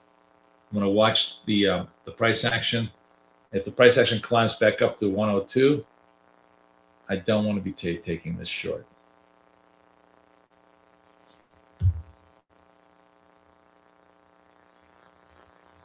All right, I'm short. Order filled. I'm short at 99. The market held below 102. Let's see if this is going to work for us or not. No, god damn it. Now I'm getting another green triangle. No, I'm going to get out of this trade. I'm going to just hold on to it just long enough. I'm going to put a very, very tight stop on this against this green triangle here. If it breaks the highs, I'm wrong again. The market is just very Stop filled.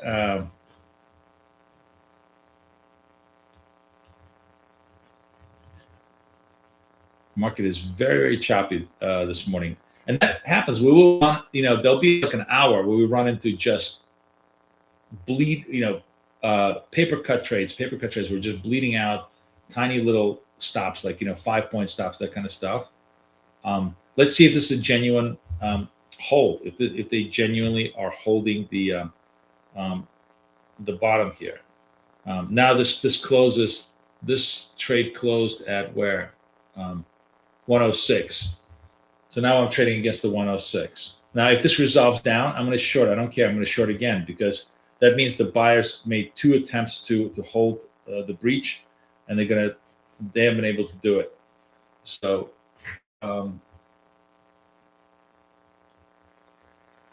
trading 105, 106. 30 seconds left. Looks like they want to run it.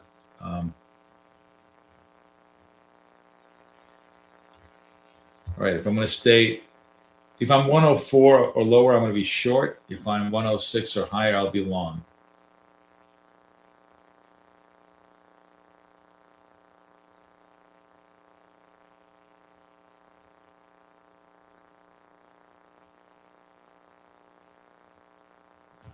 Jesus Order Christ. filled.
Order filled.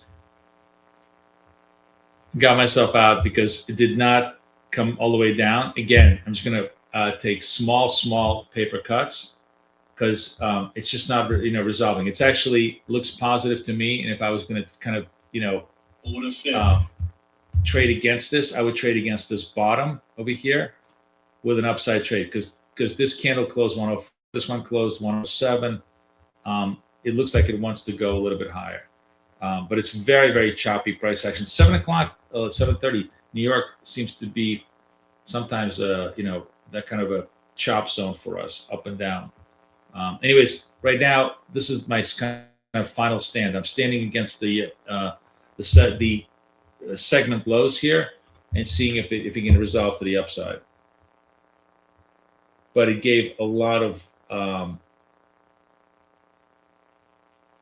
choppy signals one way or the other. And it's a good, this is like a good example to try to figure out what's the best way to deal with this kind of a strategy where you have like the multiple triangles, multiple, fake signals. Where's the real trade? So it looks like it's starting to trade to the upside. So let's see if we can try to resolve this to the upside. There we go. Come on.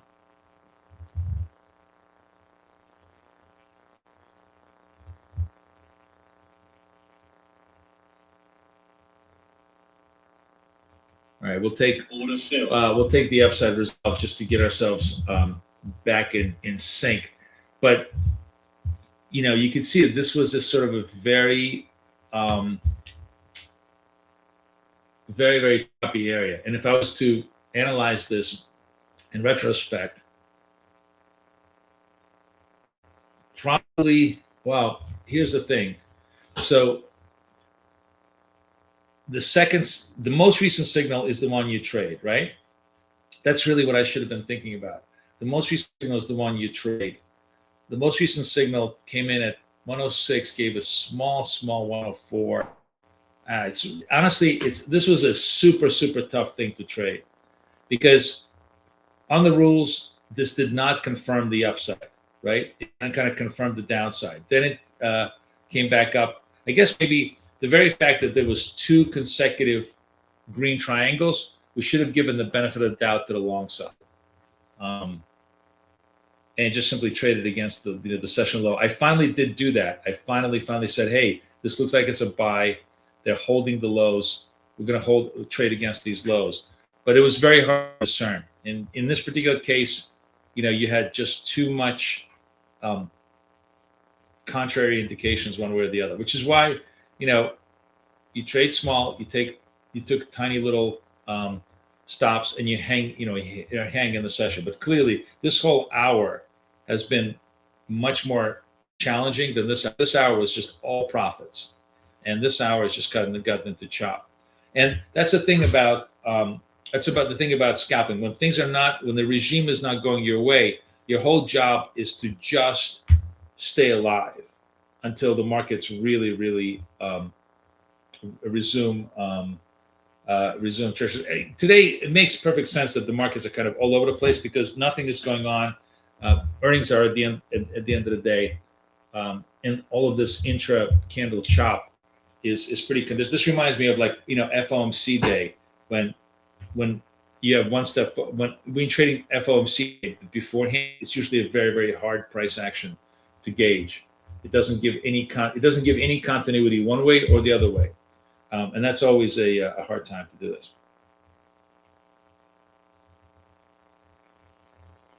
Hey Morty, how are you? Nice to have you. Hi.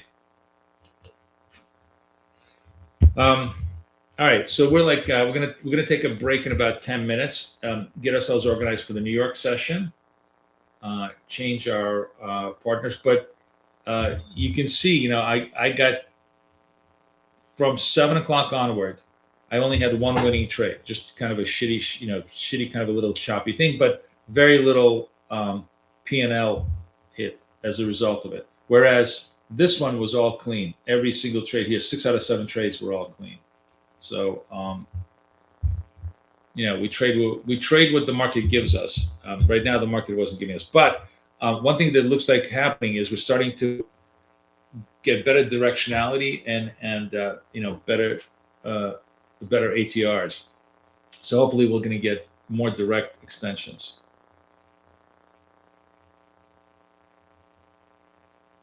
This was just a tough trade because it gave a false signal, and then a correct signal. Like it gave 2 false signals in a row. And actually, if you look at this, it gave 3 false signals in a row. 3 confirms that did not materialize. And I was fortunate. I was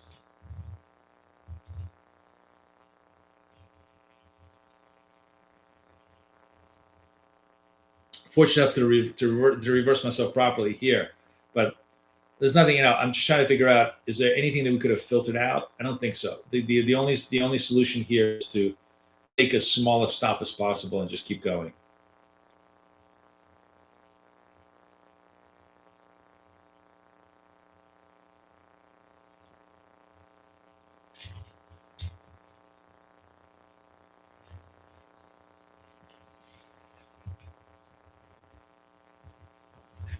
Hey guys, the market is going to go up or down unless it stays the same. Is the best analysis you're going to get of any calls. Okay, it's the most honest analysis of any calls. So you guys are asking me, is the market going to go up or down or anything else?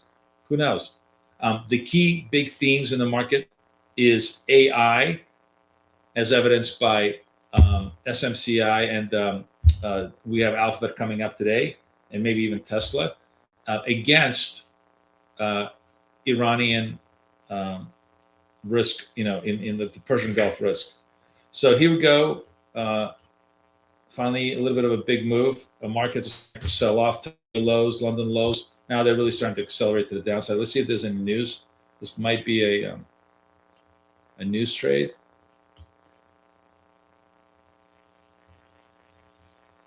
Yeah, it's really Brent pressing us. It's just Brent. Brent crude prices went up like $10 over the last 10 days in response to all the pressures.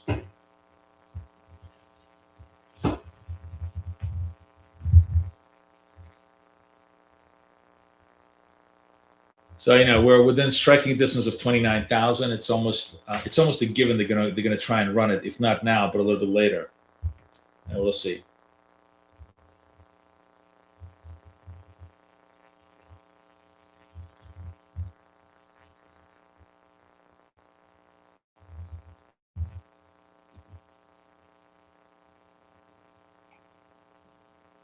All right, what we're gonna do? We're gonna take a break here. I'll play a little music. You guys watch the price action, and then we're gonna come back to New York and trade with our Apex accounts, and lock in and hopefully get a little bit more continuity in price action. This was a bumpy little ride over here that we just basically managed to survive with very, very tight stops. But now price action is expanding. ATRs are getting bigger. Maybe we're going to get some chances to hit some trades. So I'm going to take a couple of minute break, and then I'll come back to you guys.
Good evening, good morning, guys. Good evening for everybody in Asia. We are opening up our New York trade, and I'm on my Wealth Charts accounts. Now, this is the eval accounts, so I'm a little bit more aggressive on those accounts. Kind of want to explain to you a little bit of what I'm trying to do here. So we have the red signal here. The natural stop is against these highs.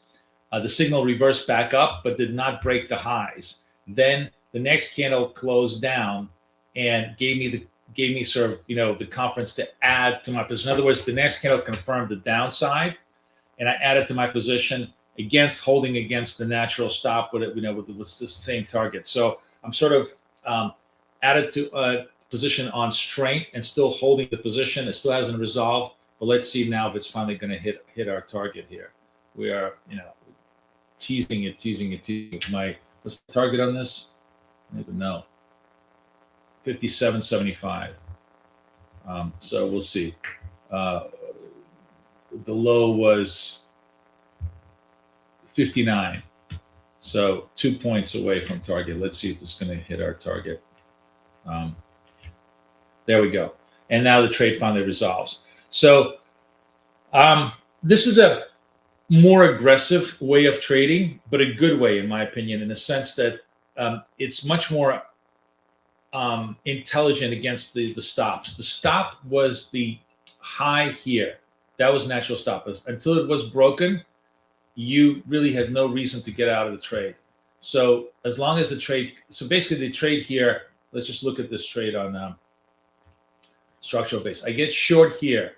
It goes up against me. It comes back down, right? Confirms the short bias.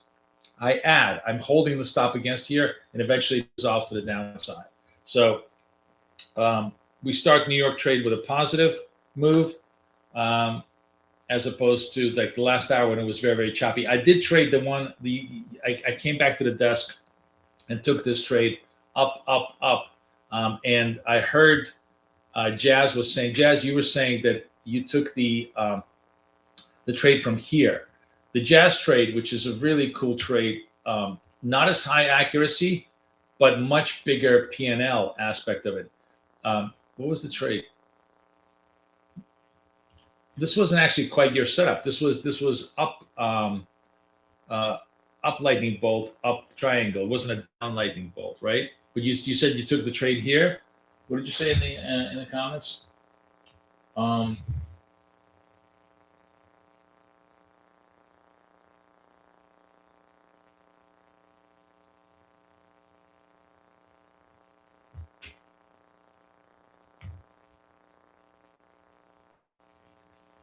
Yeah, so this wasn't quite a setup, right? I guess you didn't take it. You entered 29.049, like right here. But this wasn't. I mean, lightning. I guess did you not just ignore this lightning bolt the other way? You just took lightning bolt down, and this signal you freestyled. You basically sort of freestyled your rules. That's fine. But I'm just simply saying that in this case, the lightning bolt came up in the contra direction to what you usually, because your trade is lightning bolt down, triangle up, a lightning bolt up, triangle down. Like this would have been a good trade for you, by the way. Lightning bolt up, triangle down, which was a good turn trade here. If you took the turn trade against this move, it would have been a very, very good move here, right? Am I right on kind of analyzing it?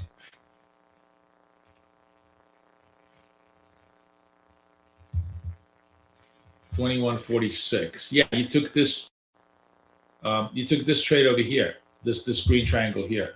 But what I'm saying is, look, you had the lightning bolt up, like it kind of contravened your signal. But if you just ignored this, you were trading off of this signal, that's fine. But a pure setup of yours was lightning bolt up, triangle down, short here against the highs, boom. Would have been a really, really good trade. So this is like, as we get into New York, volatility, picks up. These type of turn trades really become much more interesting for us, and we'll trade them on our Wealth Charts accounts here as we go along. So now I'm in New York. Now that I'm trading for our friends at Apex, which are always our prop firm to go to. We have a whole bunch of Apex accounts that we just purchased. So what we're going to do is we always rotate through our accounts. We make a trade, it works. We go back, we go to the next one. So go to 62 account. The great thing about trading through wealth charts, which I'm going to try and do with you guys for the rest of the session today, because we have like a lot of wealth charts. We have like, I think 8, 9 accounts here that I'm going to rotate through. Is that everything is all in one simple single thing, and it makes it super easy to be able to kind of to trade. We have a little scalper over here. Everything is browser based, is what I mean. So it makes it super easy for us to trade here. Yeah. So it's okay. As Yogi Berra said, I'd rather be lucky than good. But it was kind of a bullshit signal. Like the up bolt was kind of bullshit signal. Anyways, we have a signal now. We have a green triangle up with just give me this thing. That's what I want. Let me do 80 over here, and then I'll adjust. This signal getting reversed. We got 48 seconds left on this. Let me make sure I have the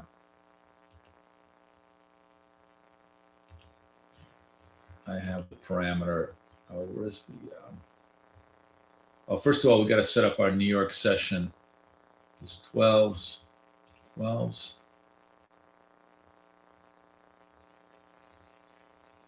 is the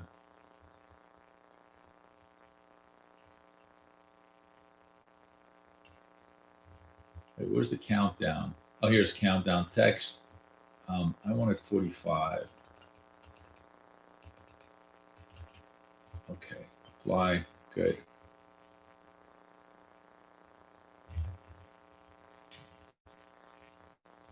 This short. Oh, I'm sleeping at the wheel here.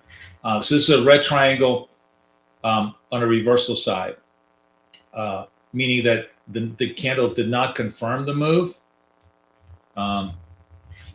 It rejected the move. This candle closed 64, and the next confirm candle closed 56. So we're going to be short against the highs over here, the spike highs over here. See if we can resolve it over here in this trade.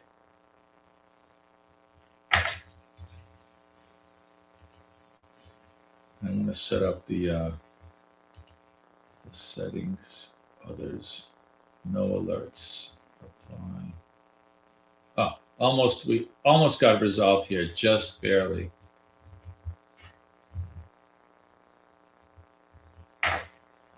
See if we can get on.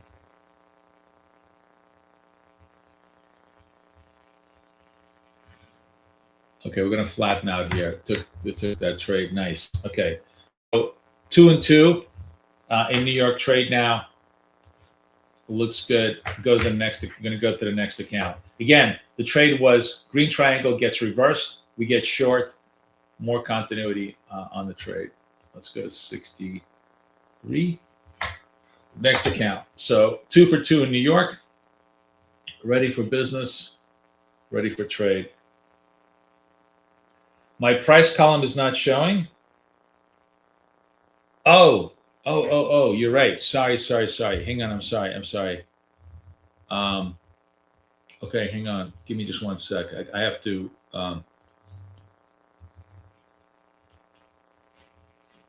that's this.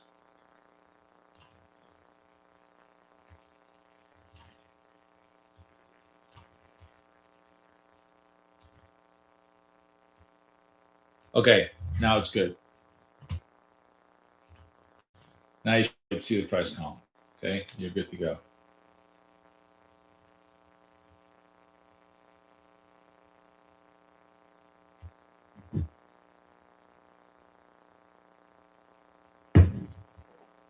Good morning, everybody. Good morning. Welcome to New York Trade. Who's new in the room? Say hi to me, please. We're just starting out, finally starting to get a little bit of traction. In New York, we had a rough 7 o'clock hour, but a much better 8 o'clock hour. All the New York trades are popping. London lows. Remember, I told you we're going to try and gun for the 29,000. We're definitely aiming for that trade.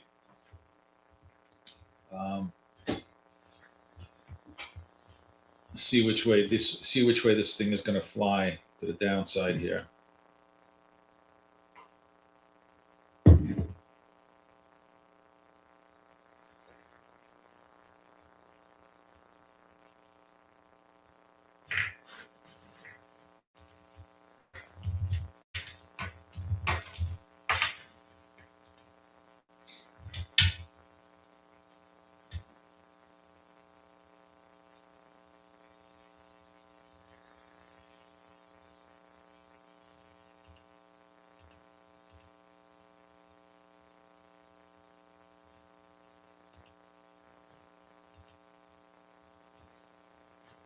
Okay, cool. Very nice. Good morning, Alex.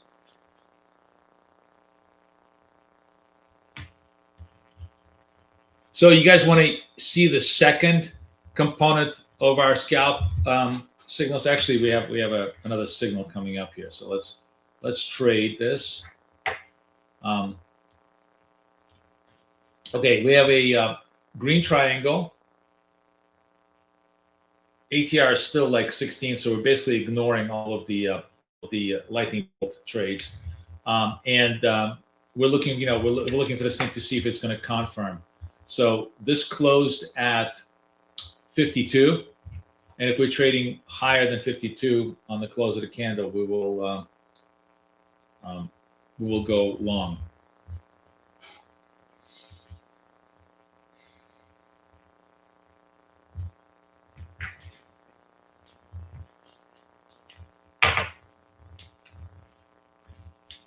And if we're trading lower, we're going to go short this trade. 15 seconds left.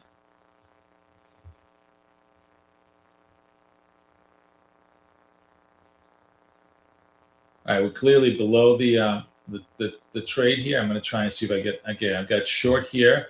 We're going to boom, and look how fast that was. Boom, boom. 3-0 in New York, hitting the trades. The stop would have been up against this. So very nice. Very nice. Back to, and this is what I was trying to tell you guys in London. Sometimes you're going to just, get into shitty ass noise signals. Those London 7 o'clock signals were noise. As long as we stayed very, very small in our sizes, which we did, we took our little paper cuts, and now we're just back in business. Now we're just hitting. And that's where we want to be, So, don't get, I guess my point is, if you get 2 or 3 losers in a row, don't get dismayed. It's just noise in the market. Overall, we had a great first hour. We were 6 out of 7 in the 6 o'clock hour. We were shittily, I think, 3 for 3 in the 7 o'clock hour, and now we're 3 for 0 in the 8 o'clock hour. So, all good. All good. We're trading for our friends at Apex with my charts platform. Market's picking up a little bit, perking up. Greens. Yes, hitting the greens. Well, charts platform has got a great little scalping. See, I'm using their scalper tool, which lets me basically put trades, buy, sells, join, ask, join, bid, with a bracket already preset for me. So it lets me really very quickly enter and exit trades on my chart. Great product. We really love it. Oh, I forgot. I got to rotate. And the other great thing is it lets me rotate accounts with just one click, right? I don't have to go through 2 sequences like I do with TradeOvate. So now we'll go to the 64 account. Okay. All right. A little bit. Another green triangle over here, right over here. It's a little bit hard to see because, and I know this is something we're going to fix. We're going to move the labels to the left instead of to the right, so they don't block our view. But just play along. So here we have the green triangle building up again. The wherever it closes, the next triangle is going to be our confirm signal. We're obviously we're trying to hold they're basically trying to hold the lows around the 29,000. And that's going to be very interesting to see if they're able to do this. This next sequence of candles could be an interesting tell as to whether the market finds a double bottom, basically finds a double bottom in front of 29,000, or they're going to try to run it and crash the round number figure. Okay, next sequence. So here we go. This thing closes 35s. Where we close next is we're going to take our signal. We have 50 seconds left on the clock. Why is this kind of annoyed here? I thought I have my.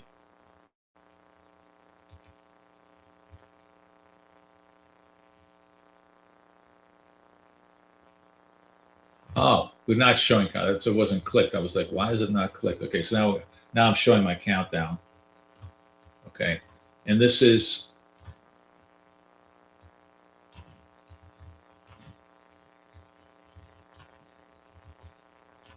So the close on this thing was 35, and now we're looking strong to the upside. So I guess we're gonna go long. We're gonna go long. It's resolving to the upside. We're gonna go long against this trade, with a stop right underneath these session lows, the segment lows, and we're targeting the 43 level. Let's see.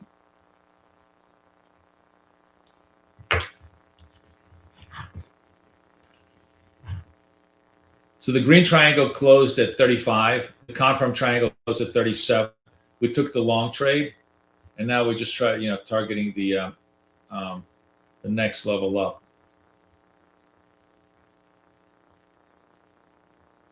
There we go. And I'm going to fly, and we're done, and we're 4-0. See, I told you the next sequence was going to probably give you a hint as to whether they're going to hold the lows or break the lows. And we, the market told us, which way to go, and we kind of took it. Oh, by the way, that was a jazz trade. You're right. I didn't, I'm sorry. I'm not trading the jazz trade because I'm trading my own trades, but I will point it out, as a trade. That's actually a very, here's a really good point. Like, completely separate from this is just a behavioral point. And, maybe it's just me. This applies to me, but I think it applies to many of you. Here's a point I want to make. Good job, Jenny. What kind of a person are you? Like, are you a person that is very sequential, that does one thing at a time, finishes a task, go on to the next one? Or are you a person that can just handle 5 separate projects at the same time and juggle them? The answer to that question is more important than any strategy you trade. And I'll tell you why. So, you guys know that Kay and I have very, very different personalities, right? There's actually, I certainly don't believe in any of this shit, but we are literally to the day on the opposite sides of the, what is that called? In astrology, what is the, I forgot what it's called. Like, she's literally on the opposite side of the horoscope from me. So we could not be more opposite as personalities. And her personality is that she can literally do 5 things at the same time. She's talking, she's chatting, she's doing a million things. She can handle 6, 7 projects at the same time. I am the exact opposite. Zodiac, right? Zodiac. I'm the exact opposite of that. I am incredibly sequential. I need task 1 finished, task 2 finished, task 3 finished. And the reason I bring that up is, like, Seneca is pointing out, hey, there was a jazz trade coming up, which is great. Like, it's awesome. But if you're a person like me, your strength is doing one thing well, one thing at a time.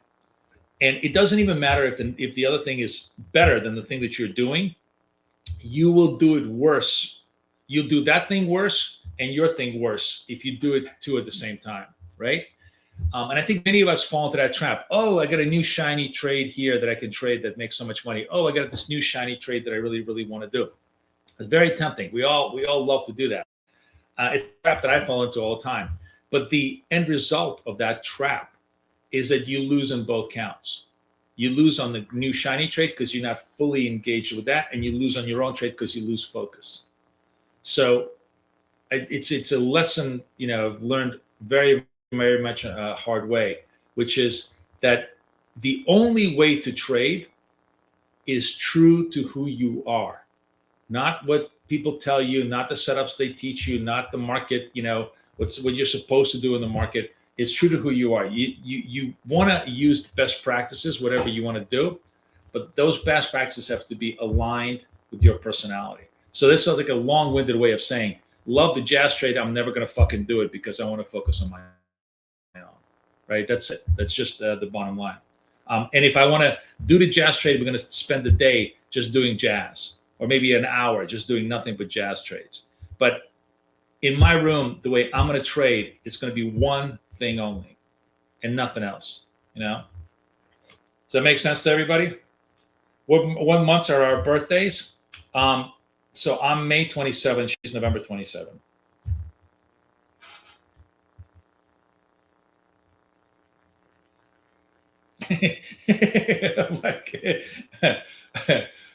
Mark, was that a like a backhanded compliment suggesting that I'm autistic? You're not wrong. I just think it's funny.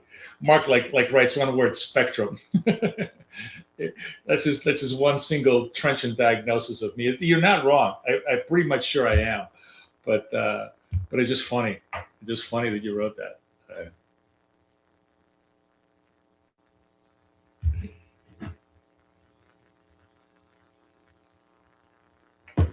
Good morning, Miguel. How are you, Toriador? Nice to have you. Good morning, everybody. Good morning, good morning, good morning. So everybody vibing what I'm saying? Like, give me a +1 if you just agree with me. You don't have to agree with the way I'm trading, but just agree with the principle that you really got to know. Nothing will tell you more about who you are than trading. Not your partner, not your job, not your hobbies, not whatever the fuck you do. Nothing will expose your personality in its core essence more than trading.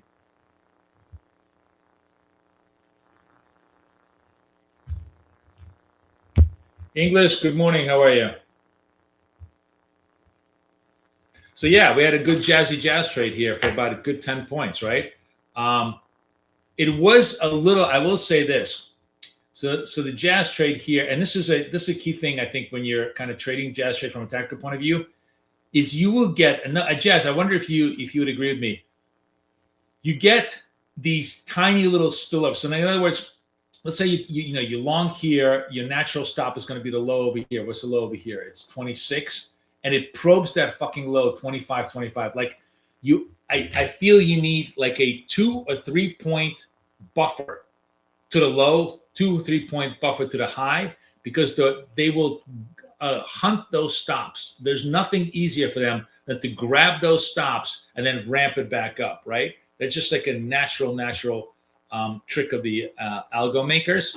So you almost have to, I think, create like that 3 point buffer where you avoid, it's like you avoid being tagged in tag football. You just step back a little bit further than you would think you need to, and then you avoid getting the tag, because that's literally what the trade is here. They just tagged your money and then took it away from you. And if you just stood back 2 or 3 points below the natural stop, you avoided that, and boom, it popped back up.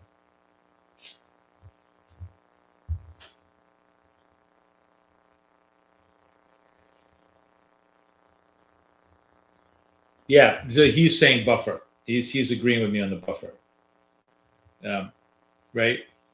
I think that's actually kind of like a good analogy, right? Again, I'm using all American analogies. Flag football. In American flag football, instead of tackling violently and getting hit on the ground, you just need to touch the person. And this kind of a stop sweep is kind of like the equivalent of a tag. Somebody tagged you, and if you just move away just a little bit more, couple of inches, and they miss the tag, you win the game. That's the bottom line. All right, another green triangle here, guys. Very, everything is just really buried behind labels. So my apologies, but we're going to just deconstruct the trade because Tokyo lows, London lows are all bunched up here. This isn't a permanent condition; it's just a condition on this candle. We're going to see how this candle closes, and the next candle after that is going to be our signal. So this candle closes at 26, and we'll see what the next resolution is.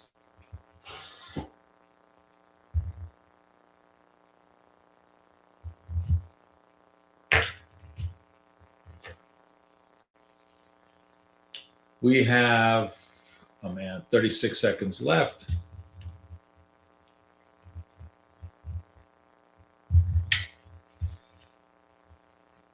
Hey, Ben, is Ben in the room? Ben, you in the room? Who's a Wealth Charts pro besides Ben? All right, where are we at? We got 14 seconds left. We got to be really like 25 or lower or 27 or higher. And if I am, how much time do I have? 4, 3. Oh, we're buying. We're buying. It's a long. And we're gonna get stopped on this one, I think. Yeah, we're gonna stay over here. Just gonna reverse on us. This fake trade. It's gonna pop and drop on us. Let's see if we can survive the stop. I don't think so. No. Okay. So 3 winners, 1 lose. No, 4 winners, 1 loser. So 4 and 1. Not horrible, but this was the first clip that we had. So we will legitimate. This was legitimate. This was a buy pop that totally reversed the other way. Now I'm gonna go to the next account. What is that? 65. Let's go to the next account. Now, when you get that kind of reversal, just a really, really big reversal, I will generally go the other way. I'm going to go the other way here, sell ask, again with the stop here, on the assumption that I think there's going to be more continuity to the downside, that this thing is going to give us a little bit more continuity to this. I could be, if I'm wrong, I'm wrong. It's a double wrong. But generally, when a legit scalp setup fails badly, usually there's more continuity the other way around. So again, natural stop against this high, and we're going to try and see if we can, in this account, take some of this back and get a little bit of a scalp back here.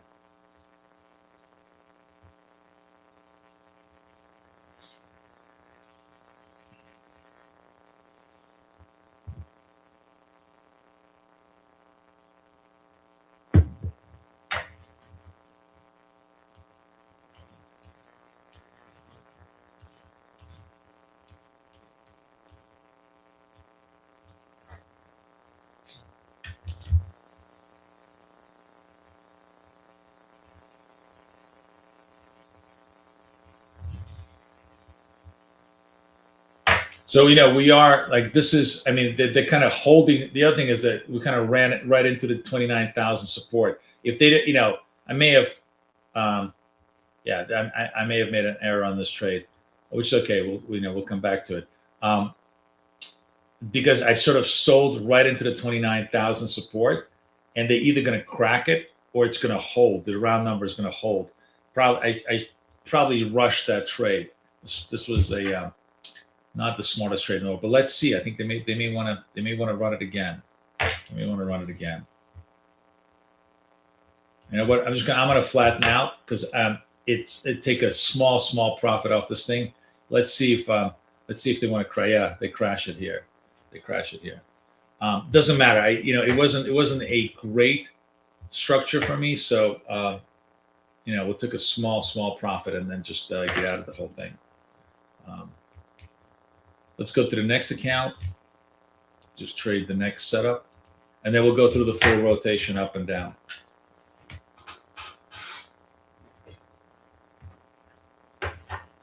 So I pulled back just too early. I would have had that resolve, but it was kind of dumb. I didn't realize that I was selling right into the round number, and they were either going to break the round number or not.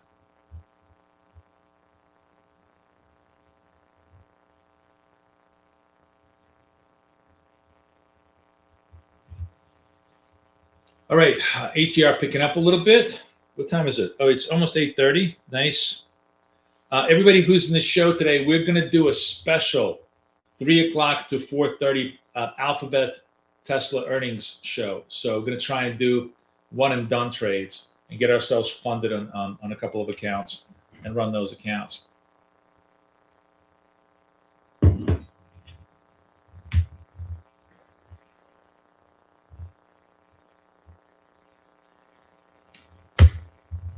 Green triangle. Let's see if we if they bounce back off the London lows. Here comes the trade.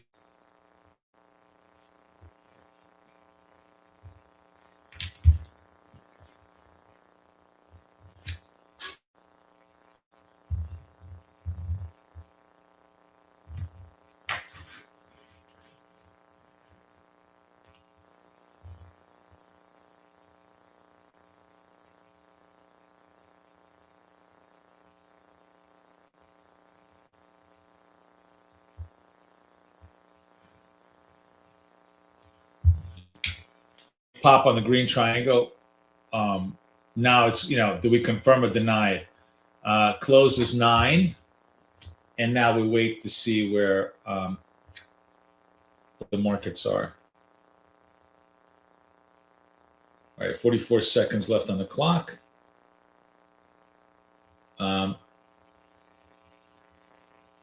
Hey guys, tell me if you agree with this. I'm going to tell Rob Hoffman this. I kind of wish that this little applet, the only thing they would have would be last price. Like if I could see last price here, it would be so much easier than me looking up here. Anyways, we got to break the 9 on the close, and it looks like it's not. Looks like it's coming back down. So if this closes below 9, we're going to be short. If it goes above 9, we're going to be long on this move here. Looks like it's going to be a buy. Okay, we're going to follow this up. See if it extends. It's a big move to the upside. Let's see if it extends here.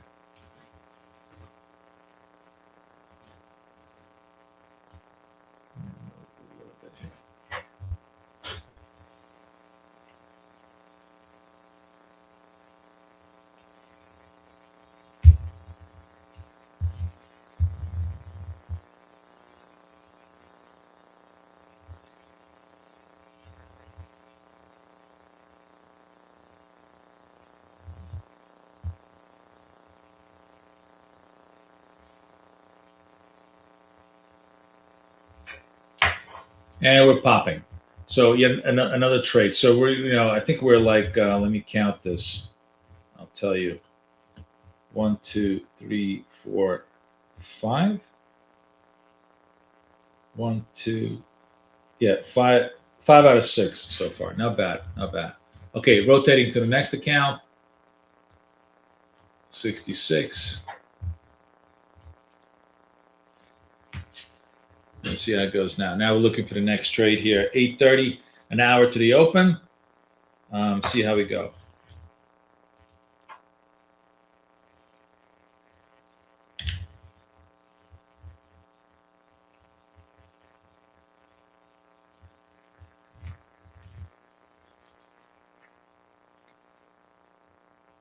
Oh, so this was, sorry guys, English was telling me this. I'm sorry, I wasn't paying attention. He's right. This was a jazz trade right here. You had lightning bolt reversed, right? So if we'd gone over here, it would have been if you bought the 9s, you had a better entry than I had, like 4 or 5 candles. Basically, if you bought the 9s, you had easily a 10-point trade here. Like I said, I really want to trade the jazz trade exclusively, but we got to set aside an hour just to do that. I'm not, because I can't mix and match.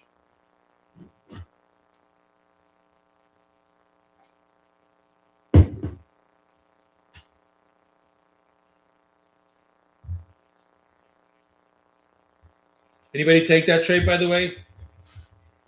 Jazz, did you take your own trade?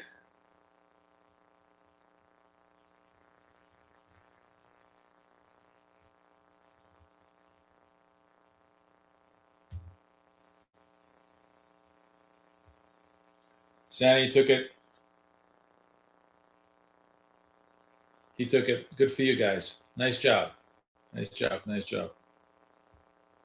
Yeah, it's been it like last 3 or 4 iterations. It's just been money on the table. The thing that I like about this, guys. Ooh, what's going on here? 8:30. Did we have some news? What happened here? What did we pop on? There's no news today. Was there some headline? Iran's massive enemy data center in UAE destroyed in the third imposed war. Really? Jesus Christ.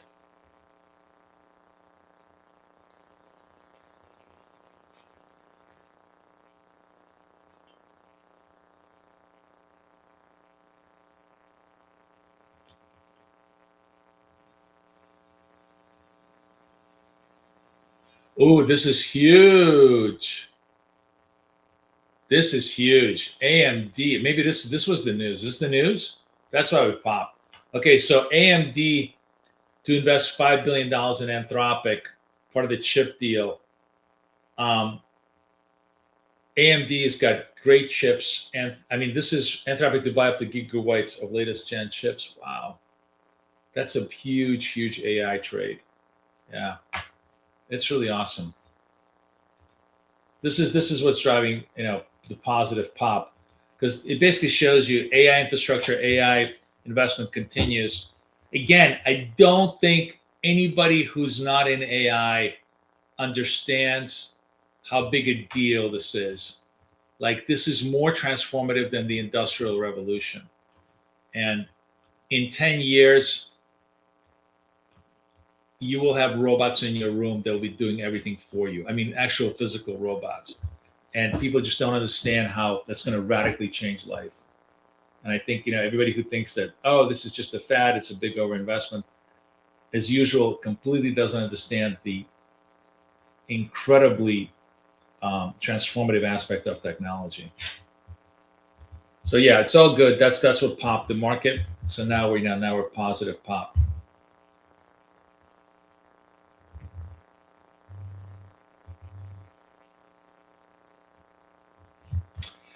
We're not doing Thursday classes anymore. As I explained, we're gonna roll coaching into AI Traders Club, which is going to start in August, probably like the second week of August. So we'll be doing all of that then. But yeah, we'll be discussing all of those things.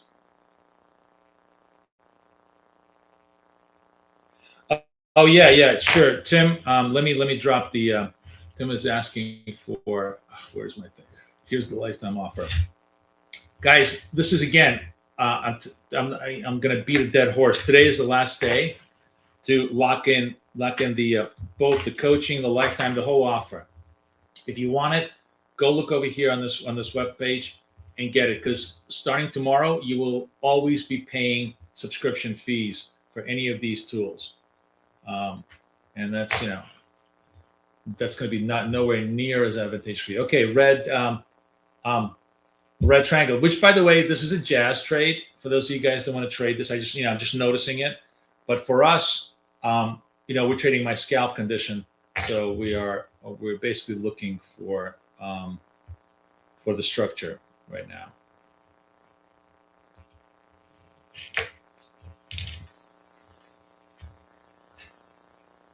You get ads selling AI operated curtain controls. Yeah, well, it's a little more intelligent than that at this point.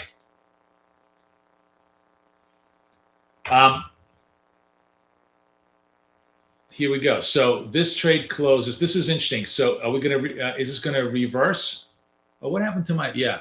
So we have this is a complete right now rejection of the sell signal.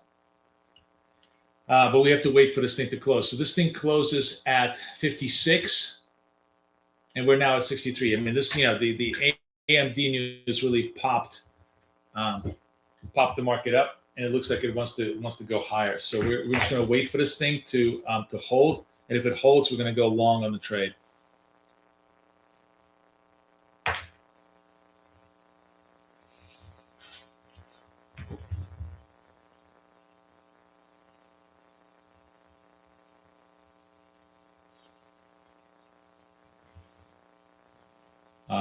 We have 4 seconds left, and where's the close? Okay, buy. I guess I was late. I'm so late. Shit. Bad execution. Fuck.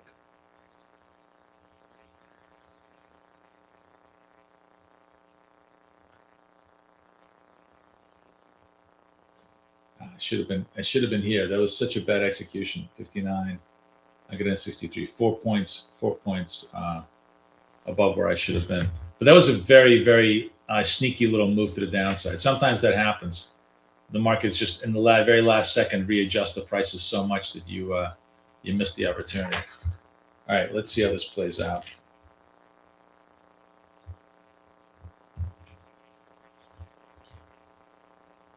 Okay, I'm going to do the same thing on here as I did in the prior structure. This thing closes 16. What is it? Closes 59, right? Where did this close? This closed 59 too, so no trade. If we're closing above 59, I'm going to add to the position. If we are not, then I'm just going to stay as is.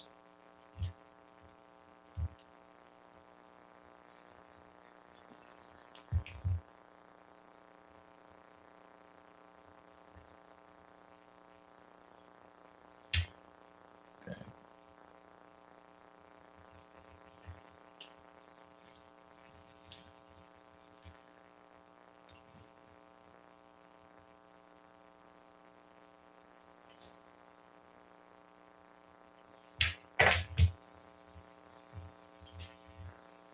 No.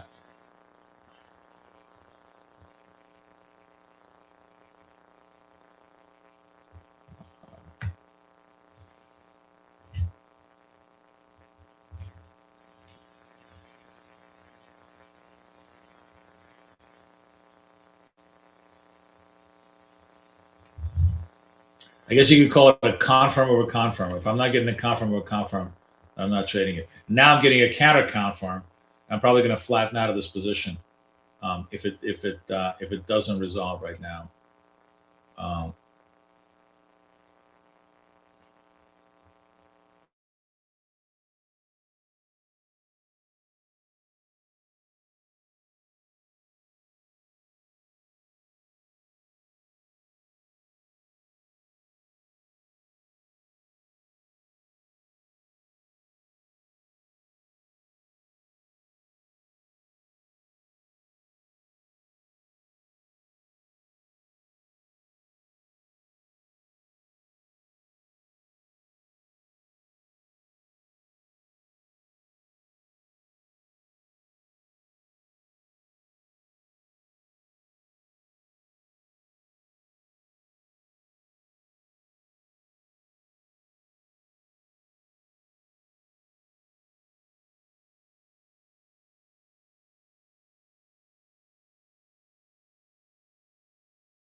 Hey guys, sorry, my whole internet just went down.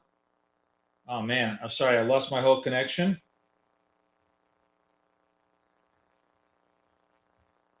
Can you guys give me a sound check, vibe check to make sure that that you got it?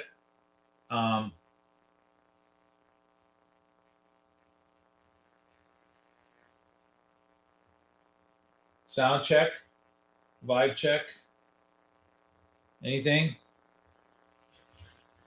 4 for 4. Okay, sorry, my internet just totally crashed out. So we got to I have to reset everything on the trade. So just give me a sec. We're gonna go to 67. Okay, we're back in business on here. Sorry, that was just a very weird trade here.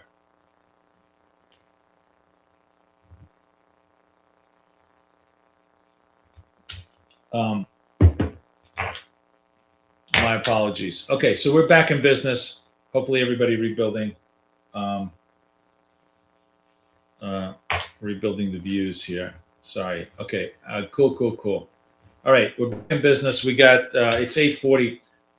That short trade reversed to the upside, and then my whole idea was I wanted to be flat because the secondary signal gave me a contra signal, and then then the whole thing just got very choppy. So I didn't take anything here. We're going to just start this trade this one account here, and see how it goes.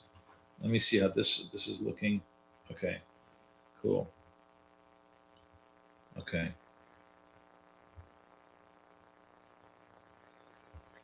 We'll go from there. Sorry, sometimes that happens. Rare, but sometimes that happens. Connectivity issue. I think it's because the weather's been really, really sucky, and I had electricity go out there yesterday. I generally I fucking hate the suburbs. I just want you to know. I hate anything where you have atomized problems. Like in the city, there's no such thing as a blackout because all the power cables are underneath. So it doesn't matter if there's a storm. But here, anytime you get a little bit of rain, fucking your electricity goes out like a third world nation. So I think maybe what happened was my internet also just went out right now because it's kind of getting a little cloudy. All right, we're back in business. This was frustrating because and maybe I think this is the lesson from this particular sequence was if you got bad execution. So the trade here was 59. It went all the way up to 67, but because I had such bad execution, I couldn't get the trade. I should have just simply flattened out and just gotten out. This resolved positively, but I was late to the trade. This one actually does not. This was the first legit failed signal. It was a short, confirm, and boom, total reversal on the trade. And by the way, when you get that kind of total reversal, we really, we like to go long, right? So I'm going to play my trade of let's go long on the, we get a reversal of a reversal. We want to, when we get stopped out on this trade here, it's worth for us to try to give us a shot to go long. So let's see if that works out here a little bit. See if I can hit this.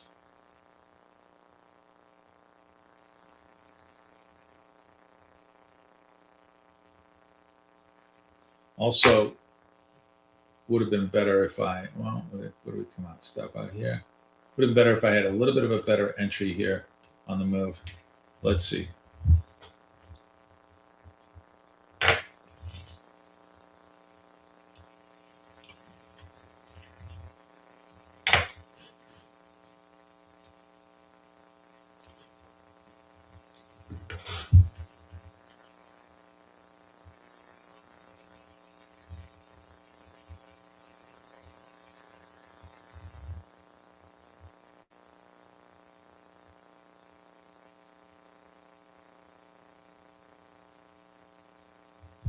No, that's lifetime support.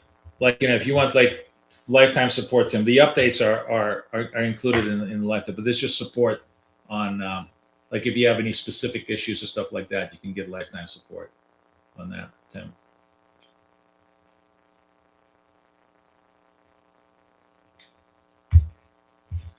Am I refreshing charts? Are my chart? Are you guys seeing my charts live? It looks like you're seeing my charts live. I think we're good.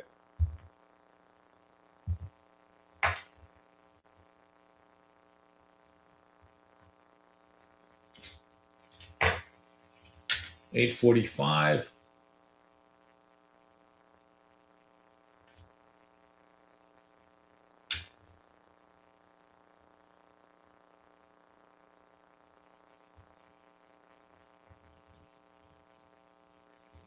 What's the close on this? This closes 55. This is now at 60.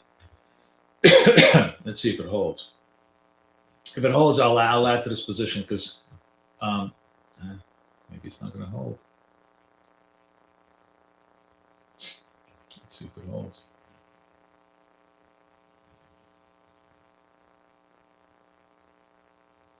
Jesus. Ugh, ugly. All right, you know what? I'm just going to flatten out of this position. This isn't working.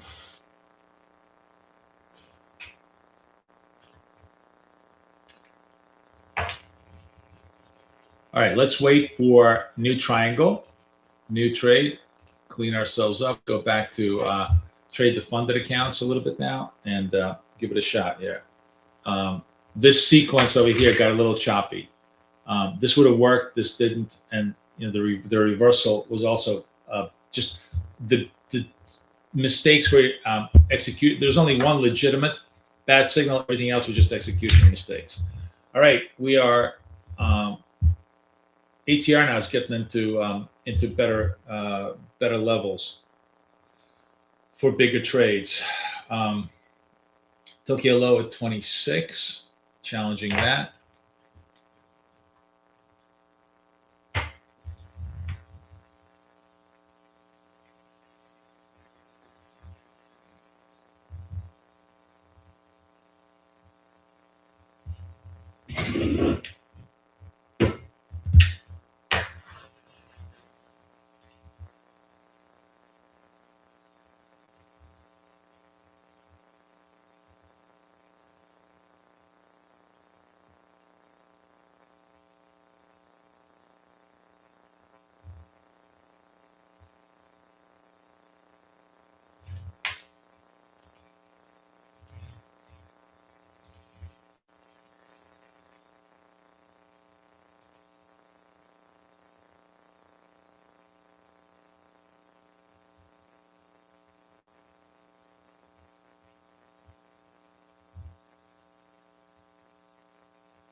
No Z trade. We have we don't have a green triangle.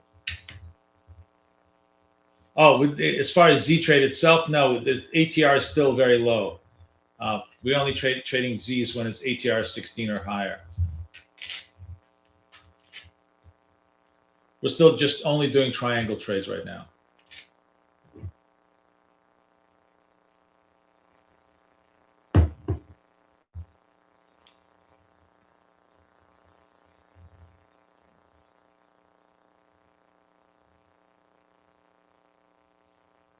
So we had the bounce off the 29, which was a nice clean big bounce. Took some nice big trades, and this is by the way where the indicator really shines. It shines at these pivot points, right? You don't have to do every single trade, but at the key level trades, nothing is better. Nothing is better than picking tops or bottoms than dots at these strategic levels. So you could absolutely just trade it around these levels. Just make one or two trades, and be done with it, or you could trade it on a much more continuous basis, like this. No jazz trades, nothing else, just coming up here. Right now, I'm looking for the triangle trades, but we're basically unwinding. But you see what I'm saying? Like when we had the London low, look at the pivot trade over here, just perfect, and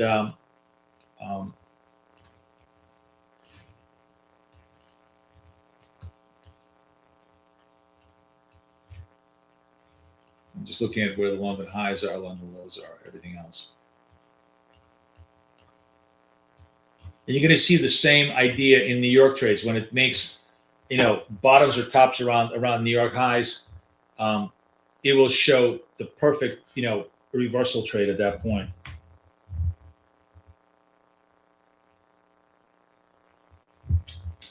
What I mean by that is ultimately dots is really a reversal indicator, right? The green triangle is a reversal indicator. All of those things, the momentum down reversal up. Those are really good trades. Where it really shines is around key levels, right? London lows, New York session highs. It will always be the first and best indicator to show you the turns in each particular session. And that's where, you in other words, you don't have to just use it for scalping. You can use it for, like, Jazz used it for much larger trades, or maybe China. I don't know. Does China, is that how you use it? It sounds like you use it the same way, that he goes for really large, big wins when the volatility expands. So you absolutely can do this. Anyways, we got a green triangle. Let's see what the fortune brings to us now. Let's see what the next confirm trade comes in.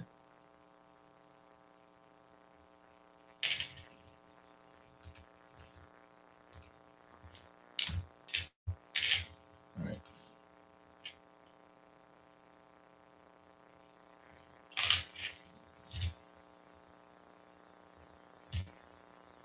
Close is 24. So we'll see if we hold the 24 or we don't.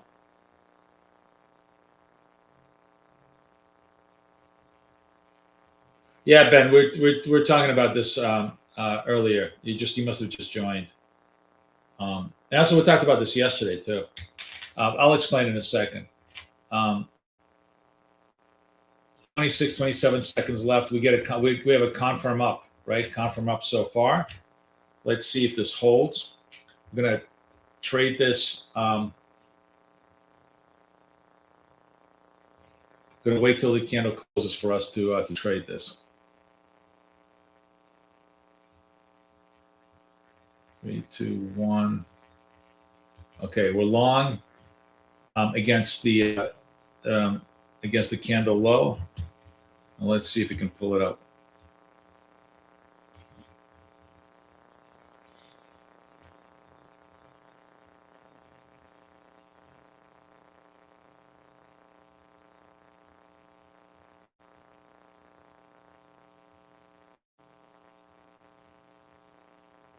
All right, good, close enough.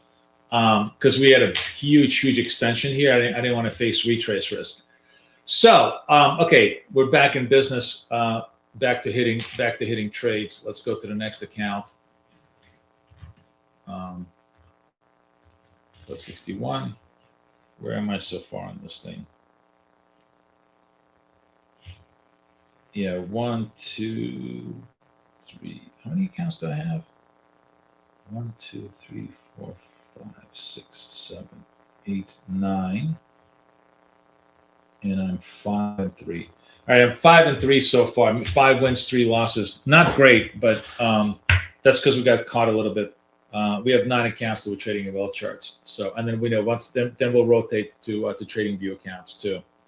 So we'll just keep rotating accounts, keep it working. So the Jazz trade is a super defined, easy trade to make. In many ways, easier trade than my trade to make, because it requires zero ability to have to decide at the very last second whether it's a buy, sell, or hold. See, my sequence kind of forces you to think, oh, am I high? Then it's a buy. Am I low? It's a sell. Am I even? Is it a hold? Where's the definition? Here, it's a very super clean definition. You have a lightning bolt trade down, triangle up, that's the buy. Lightning bolt trade up, triangle down, that's a sell. It's the combo of the two signals. And because the signal is definitive, all you do is wait for the candle close and you go long here. It's a much easier trade to execute. What I think we might do is I have one more account to trade in well chart. So I rotated through all my 9 accounts. Those of you guys who are kind of trading with me for the first time, everything we do is all about not maximizing profit, but about minimizing risk. The whole idea is if we're doing everything right, we will just make money naturally. Like every trade we do that is our setup is designed to be profitable. We're basically trading 1 to 2 risk reward with a 75% accuracy, and if we're doing things right, we can be at 85% accuracy. So they naturally hit profit. The thing that we're managing is risk.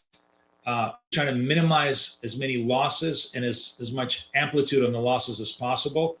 And we're doing it by a couple of different ways. Obviously, just by simply the setup structure. What do we take? When do we take it? How much of it do we take? So on and so forth. So first of all, we maximize by making sure we only take our setups. Second thing, we minimize risk by only doing small size. Depending on what your natural single trade size is, that's what you're trying to do.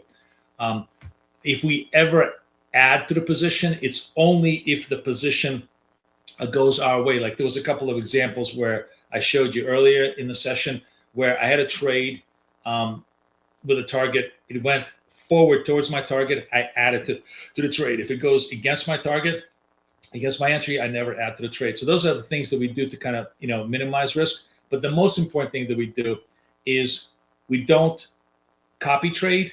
We rotate. Every single time I make a trade, it goes new account, new account, new account, new account. One of the reasons why I love trading wealth charts is because it's so easy to just you just drop down and you change accounts. So we had nine wealth charts accounts on this particular structure. 8 of them got traded. We have like one last one left, and then after that, we're going to rotate into our trading view accounts, where I think I have like 6 or 7 of them over there. And then, once we're done with that, we rotate back into all of them. And by doing that, what happens is when you lose in an account, you leave it, and you don't come back to it for another maybe an hour or two. And 2 things will happen. 1, your mind will be much clearer. 2, the market may be much better. Oh, what's going on? Hello? Did we just bomb Iran again? What happened? Headline? No red headlines yet? Something must have happened. This was what? 40? Boy, look at that, 100-point drop. Interesting. Okay. Let's see if we get any last quick news.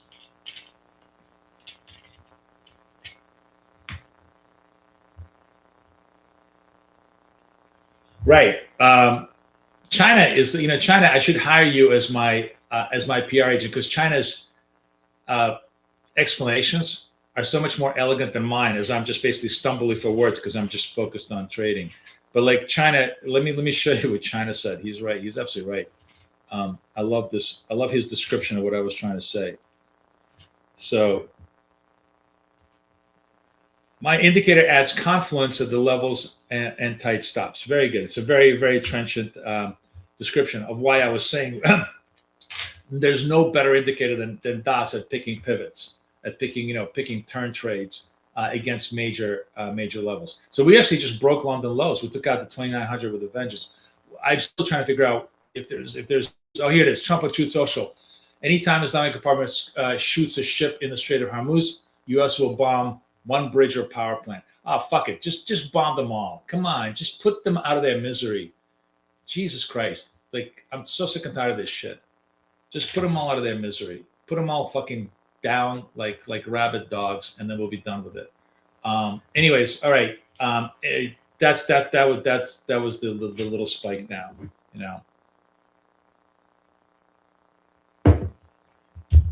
I feel like we got about 10 to 12 days of things really escalating.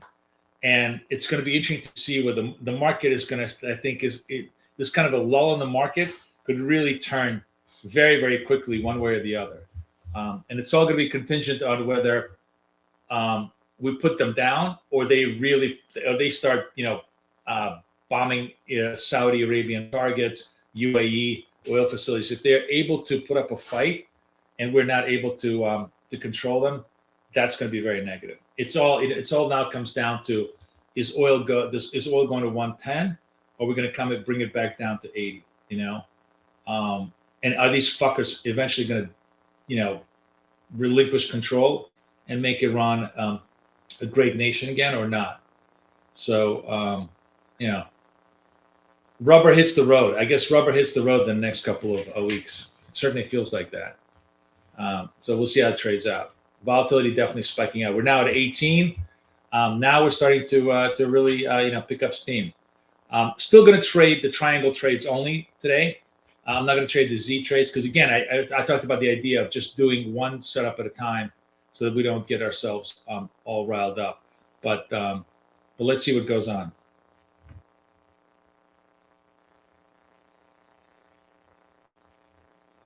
Yeah, thank you, China. I just read the red news. I mean, it was pretty obvious that was a Trump move. Okay, hey, here we go. Lightning bolt up. Market just sort of recovered. Interesting again. We know what I find interesting is that the market, is not really rattled by a lot of this stuff. Like, yes, there's definitely sell-offs and downward pressures, but you don't have this, a panic liquidation. For now, investors are basically seeing or thinking that ultimately this is going to resolve positively for the U.S. That's sort of like the implicit bet that you're seeing in the market right now. Whether it's right or wrong, we'll have to see. But for right now, that seems to be kind of like the implicit bet. Anyways, no triangles for us right now, so nothing to do.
$9 a.m.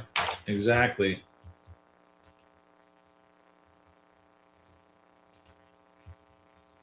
I'm relieved that I got my my internet back. Everybody's back in business, so we're ready to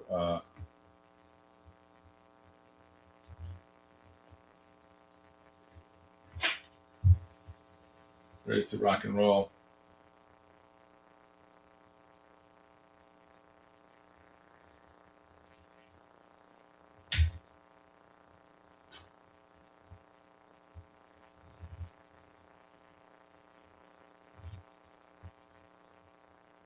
So levels, big levels is 29,000, 29,300. That's yesterday's high, today's sort of session lows.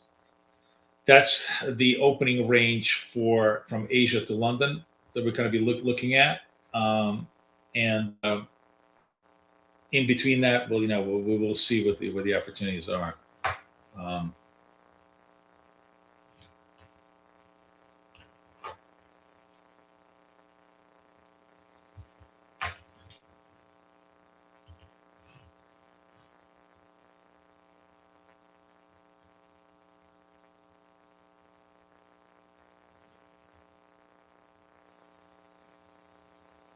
Another interesting trade. This also doesn't happen a lot, but the lightning bolt reversal and reversal. So you get one move, the next candle goes the other way.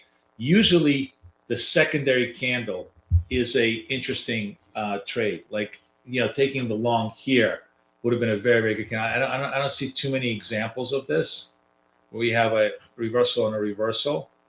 Like right away. Like this is a reversal, but this is like a second or third candle reversal. In this case, it sort of worked, but you really had to give yourself a huge amount of room. So, if you got short here, and you had to stop over here. It did eventually work to the downside, but here's like a much more classic. This is a very classic reversal down, reversal up. You go up. See, reversal and a reversal is kind of kind of an interesting structure. Maybe here you could have done it too. There was a candle. Generally, you don't want the candle in between, but you want a reversal, and a reversal that generally gives you good structure. Let me see if I can show you a couple more examples. Here's a couple more. These are all thin markets, like very, very low volatility markets. But again, you had a candle in between, but you could have taken this. That was a 5.97. Yeah, like a 10-point, trade to the upside. So a reversal on a reversal is sort of an interesting trade, as long as you don't have too much. Here, really classic reversal on a reversal, right? Now we need a different name for this. So we have the jazz trade. What do we do with a reversal on a reversal, guys? What should we call it?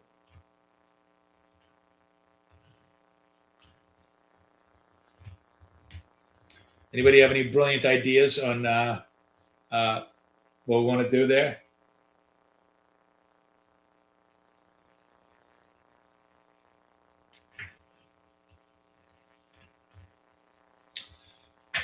All right, I'm watching, waiting for the triangles. Oh, here we're getting a triangle. Great, we get a red triangle.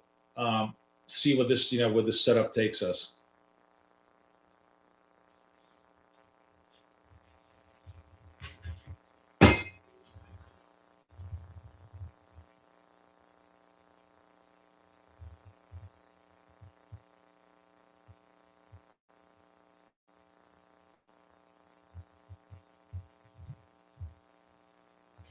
I just got an email that asks me, are you ready to order Taco Bell with Venmo? And clearly the marketing does not know me, because I have never in my life eaten a Taco Bell, and I almost never use Venmo. But that's a very funny combo. All right, getting a short signal. We have to wait for the candle to close, but and maybe it's a reversal. We'll have to see. Again, that's the beauty of the thing, is we wait until it completes. The close is 41 on the red candle, so we will see where we stand once the clock drops to 0.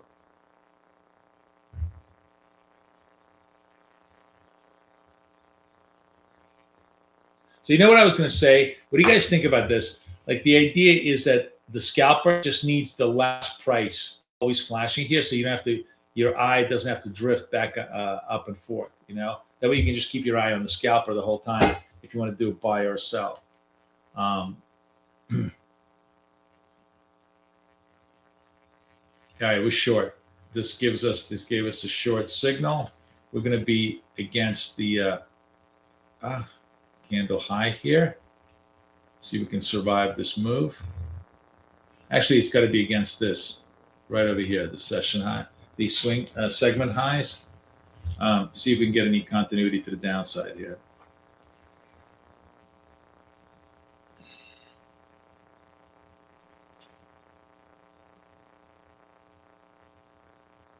No.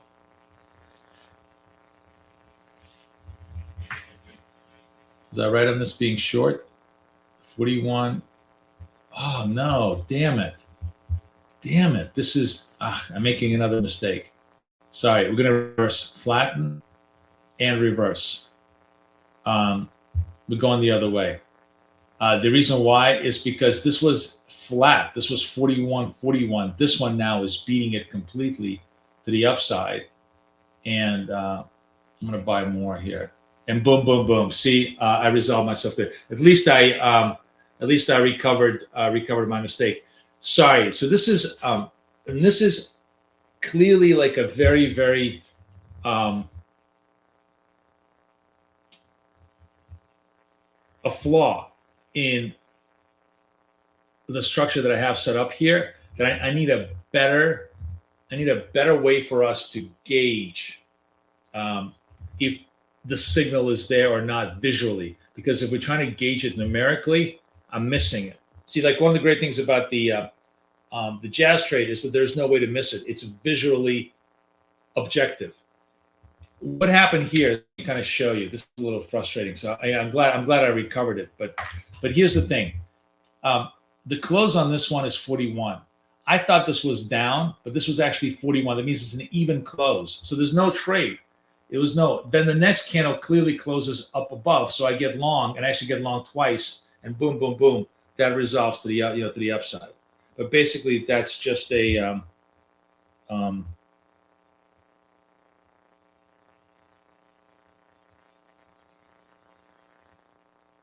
Taco Bell, hold the lettuce. Yeah.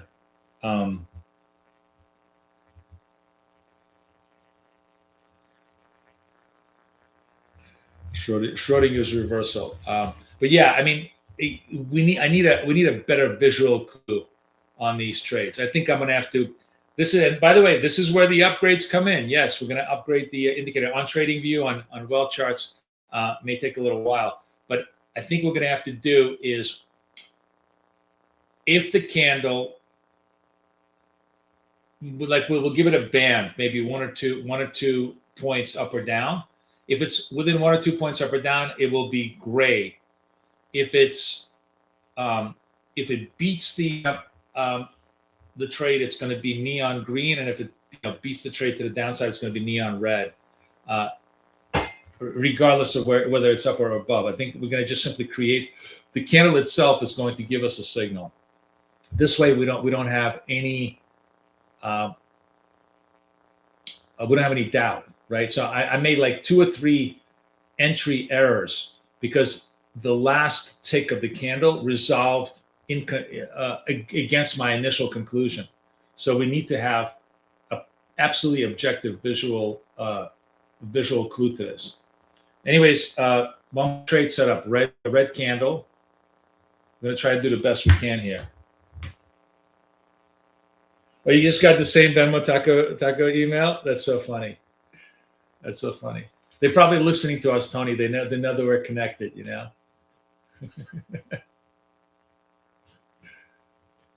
Okay, the close on this one here is 55. And I'm going to really wait. I'm going to wait till the candle closes. The problem is that sometimes when you wait a little too long, the whole trade just resolves in the next second. So you really want that visual clue to give it to you. In this case, you can see the visual clue is pretty easy, but it reverses at the very last second, and boom, what should have been what was a short becomes a long, what was a long becomes a short. So you have to be really prepared. All right, this looks like it's coming down. 16 seconds looks pretty definitive. Let's not make sure that it doesn't jump up against us in the very last second. All right, I'm going to sell this. It's unlikely, so now we're going to legitimately short trade against. We're going to bring the stops over here at session highs and see if this works.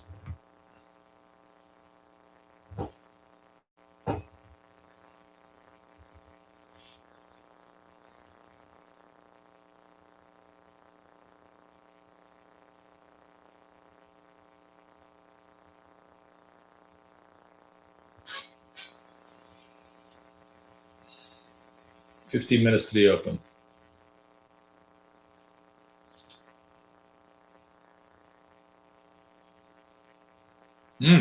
Nope. I'm getting reversed on this trade. So we got stopped on this trade.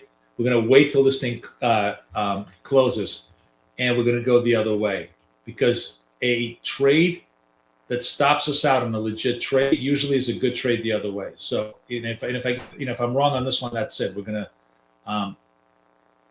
walk away from this particular account a little bit beaten up today. But the general idea is that if this was a reversal over reversal, we got to take the other side of it.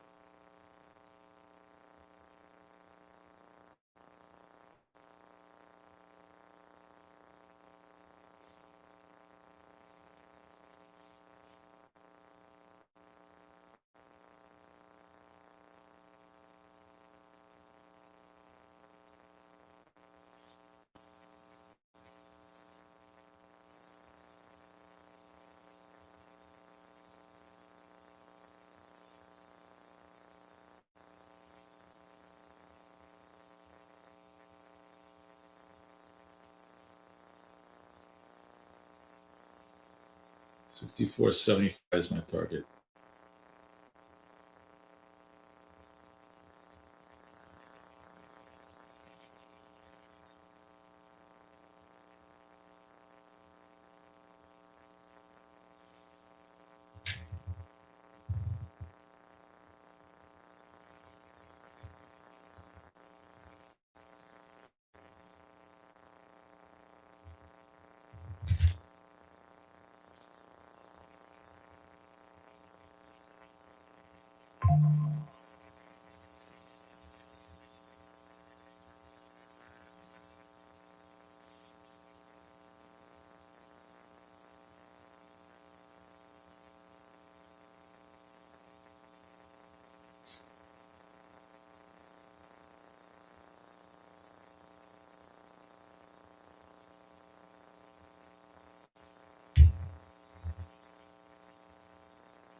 I'm going to flatten out, take what I get back, recover some of this trade because it was taking a long time to kind of recover, but it did confirm that reversal eventually moves up. So good. I mean, this finally eventually did hit our target.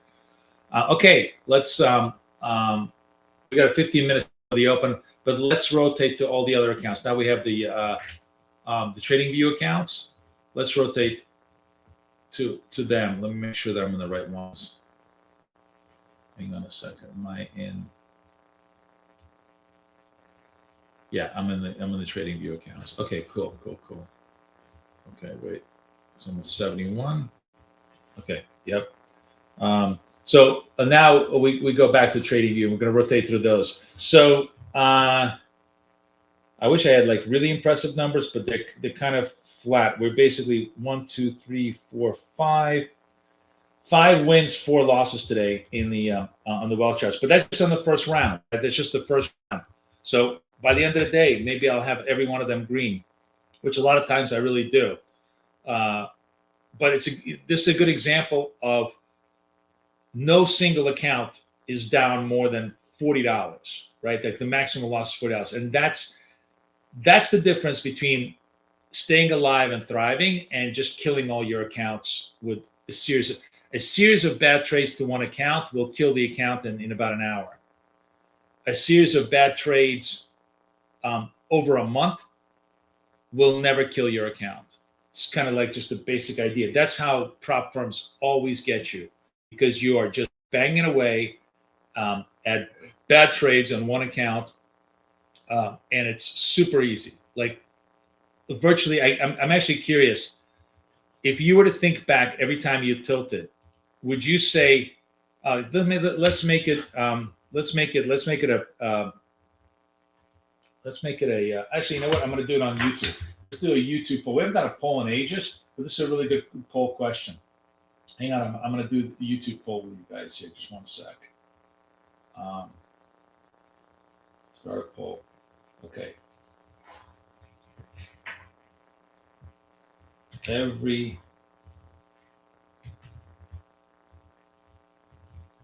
time I tilt,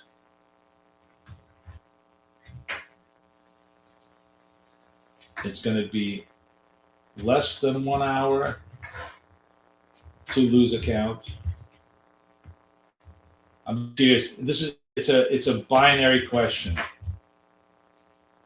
More than 1 hour to lose account.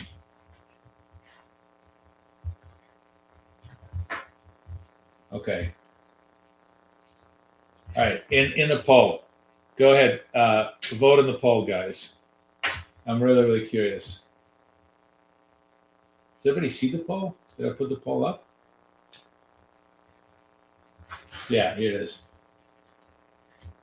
Okay, I'm watching the account.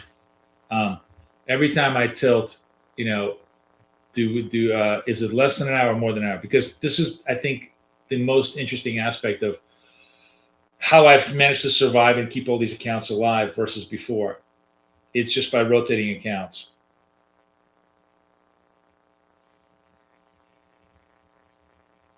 Wait, Ali, what are you asking me about? How do you get sell buy on left side? Left side of what?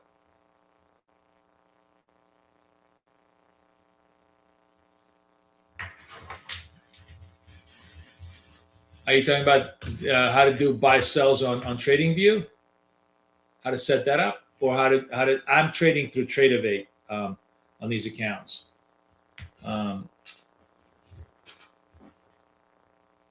I don't ever place trades on TradingView because they're just too slow. On well charts. Oh, how do you get that little? Are you asking me how do you get that little thing? It's the Z shape. It's actually our thing. It's a fast action tool. Just click it over here, and it automatically sets up quantity. By the way, guys, tell me if I'm right or wrong on this. Wouldn't it be better if we had the last price right over here flashing so you could keep an eye on it and just go buy sell because you know where you're at? Like that would be really useful, right? Okay. Oh, you know what I need to do now that we are sort of we're going to go to full. Templates. Oh, we're gonna watch the Z shapes and the triangles. Okay, so here we go. ATR, by the way, compressed. We went from 18 ATR to now. So the Trump tweet got completely rewound. 29,000 held. So this is where we stand in front of the standing motion.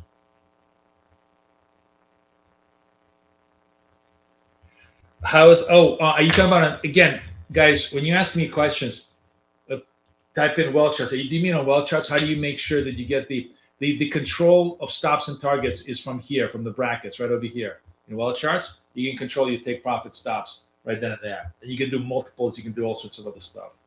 So that's how you do it. So it's always built in. This brackets controls this little thing. Is that what you were asking me, Peter?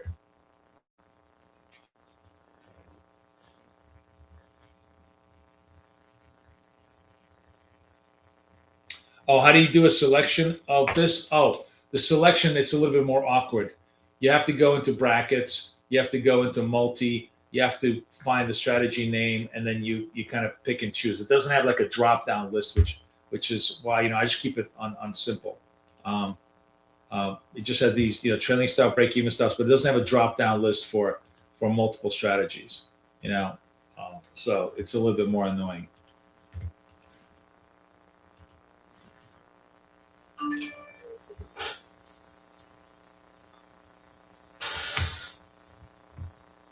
Kathy says, all eyes on Trump at 3 p.m. Why 3 p.m.? What's he doing at 3 p.m.? Oh, it's Trump speaks in Georgia at 3 p.m. Markets is bracing for strong language on two fronts, tariffs and Iran. Okay.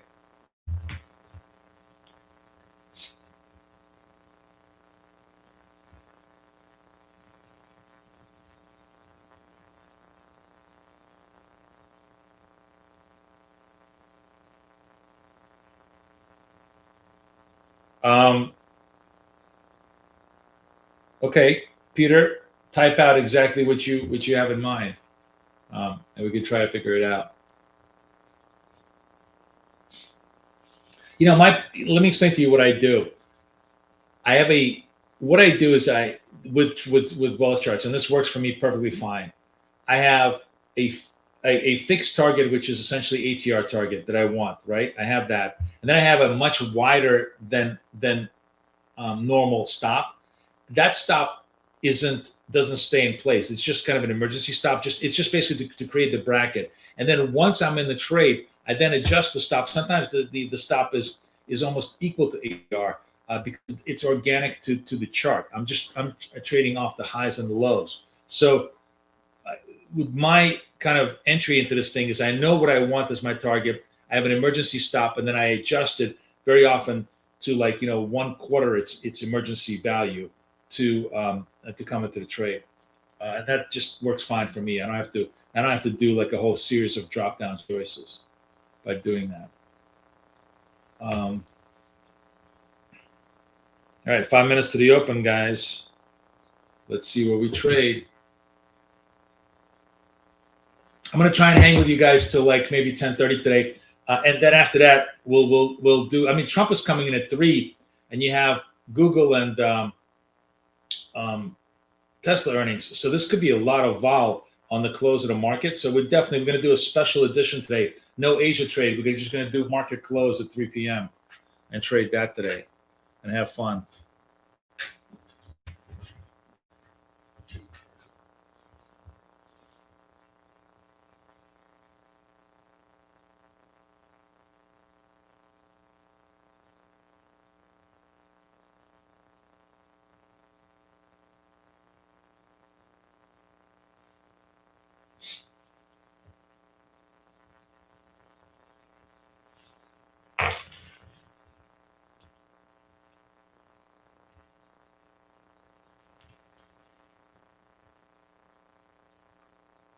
Four minutes to the open.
Red triangle, maybe a setup. It's right in front of the news, but maybe we'll play it. Let's see.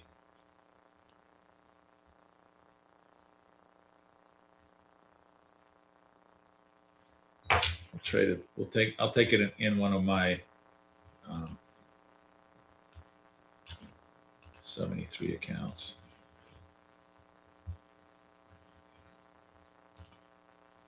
Okay.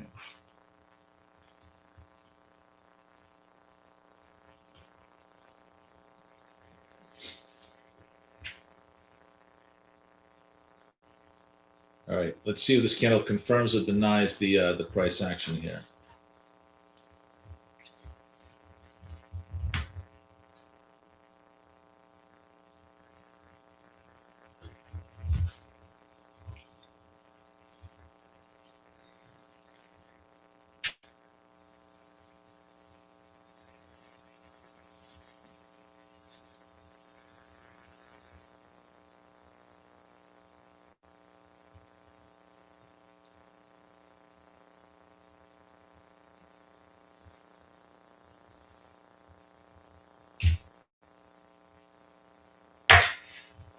Ten seconds left. We're going to be buyers here.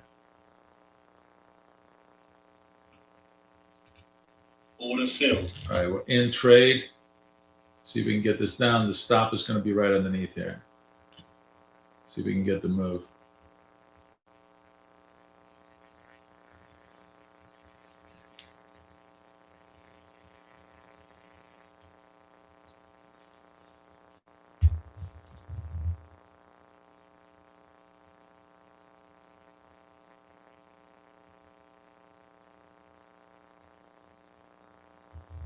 There we go. And there we go. Just before the market opened, we resolved that trade. Nice. And now we're going to go to the next account and get ready for market open. Actually, no, we're going to stay in this account because market open is going to be pretty volatile. So we're going to just stay in this account. This is the one volatility account.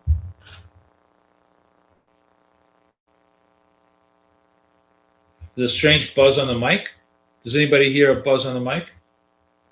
It's. I don't think it's. I think it's maybe you catch the guys who are doing the lawn outside, which is like my neighbors are doing some lawn. I don't hear any.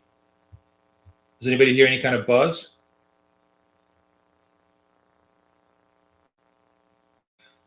No. Astrologer, good morning, man. Laura, you hearing a buzz? Some people are hearing it, some people are not. Really? All right, you know what? Let me see if I can change mics. Hold on. Hold on.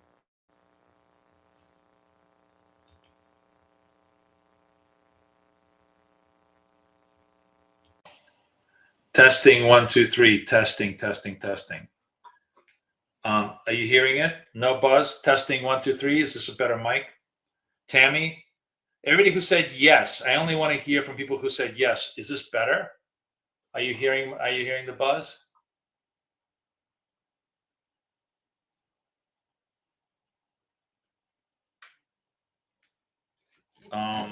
There's no electronic interference. I switched mics to my camera mic. Everybody says better. Okay.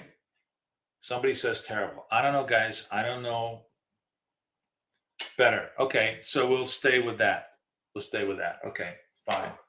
I don't know what's going on over here. Blame it on the suburbs, man. It's always Jersey's fault. Okay, New York high. We're back in business. New York open. We kind of popped. Let's look for triangle trades here. ATR still 14, relatively tepid. Let's see what we want to do.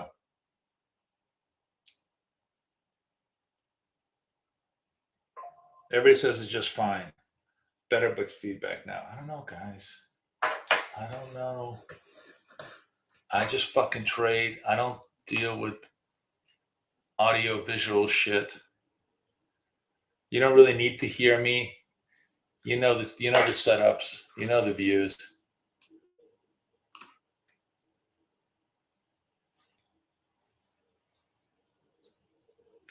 For everybody who's having issues, just close your YouTube and then come back to me. And then tell me if you're having issues. Because clearly it's unique to a few people, not to everybody. So it's not a universal problem.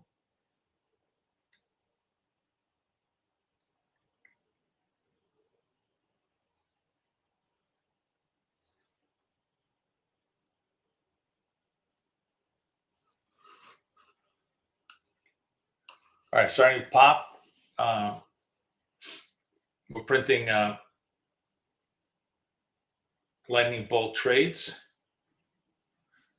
On the way to London high. Very likely going to take it out, right? 29.7. Very likely going to try and go for 29,200. That's the move. So if you're trading pure momentum, there's the trades right there. It's not our trades, but the trades are right there.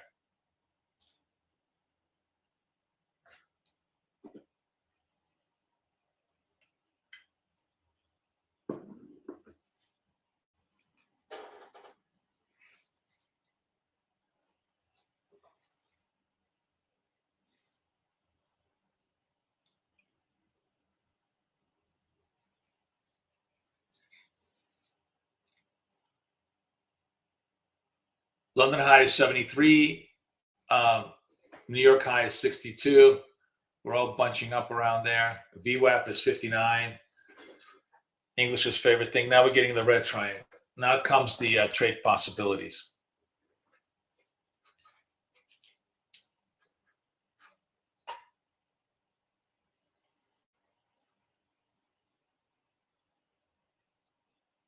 ATR is 17. So we really want to go to, okay.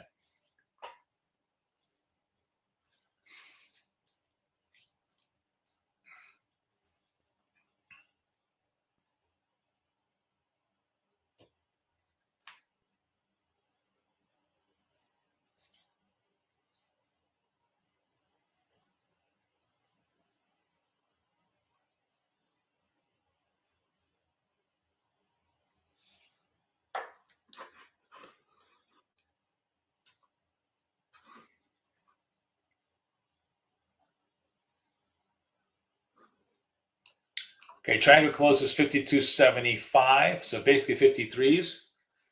So if we're above that, we're buyers. We're below that, we're clearly below that now, but we have to wait for the candle to close. That's a long time away. It's a long, long time away. Let's see if it holds.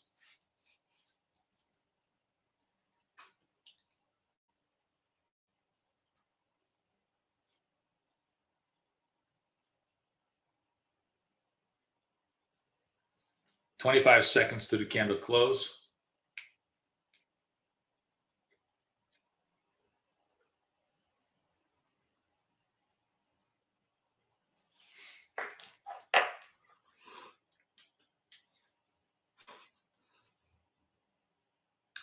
"53 is our mark. We got 5 seconds. All right, we're going to sell this. Order filled. I'm going to sell it to the downside. Let's see if we can get the move. There we go. We're going to get that move. Order filled. Nice. All right, we got that move to the downside. Very clean, very fast. We took what we could get. Look, and there's much more downside over there. Good job. Okay.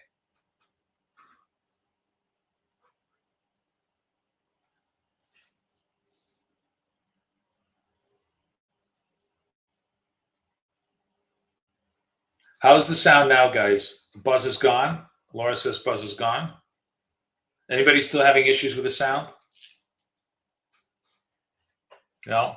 Okay. I'll restart and rewire everything for the close. Remember, we're going to try and special edition Trump war speech and earnings 3 o'clock today. We're gonna trade that.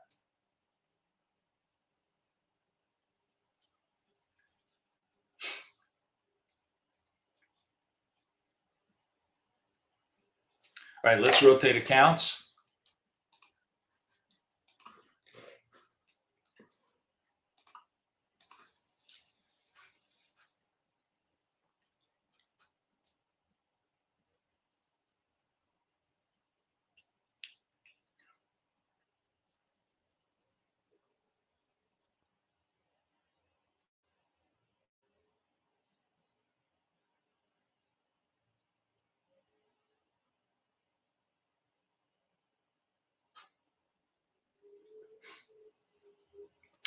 Going for the London high, New York high. Astrologer loading up the ship, right?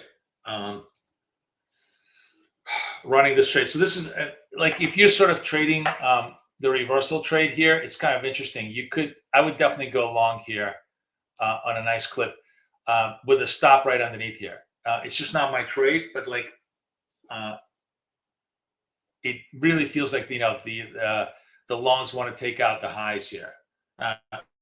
If I'm wrong, that means that the highs get completely rejected. I could be wrong.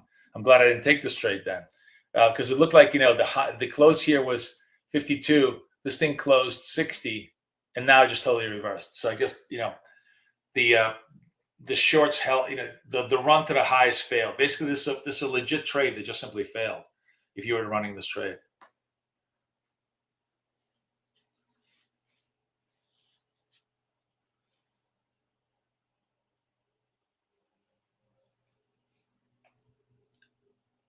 Oh, hey, Jazz. I know. I'm just not focusing on it. But if you're, the Jazz trade set up here too, right? Up, lightning bolt up, triangle down, short against the highs. That would have worked really, really nicely too. Either, his trade and my trade both worked, but his trade was just easier to do.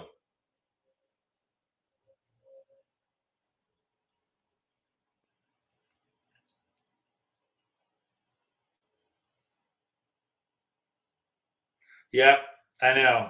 I was just saying, I think today is going to be like a torturous. I would trade small today, astrologer, because it feels like they are just,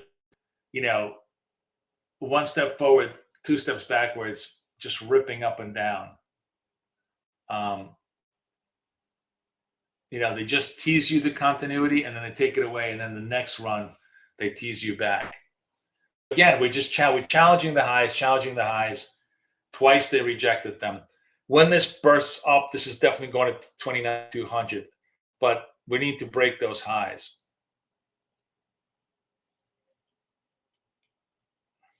Oh, you know what? Let's do it. I'm going to have a fun time with this. Let's buy this. I'll tell you what I'm going to do. Let's see if I'm right on this. This is the lightning bolt up, lightning bolt down, the reversal of a reversal, right? Let's see if I'm right. Remember I told you the reversal was a good trade. Maybe New York is going to be the one trade that's going to prove me wrong, but it's a decent setup.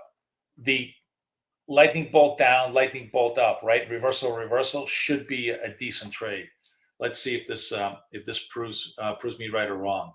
The stop is obviously underneath the lows here. Let's see if it can take me out. It was there.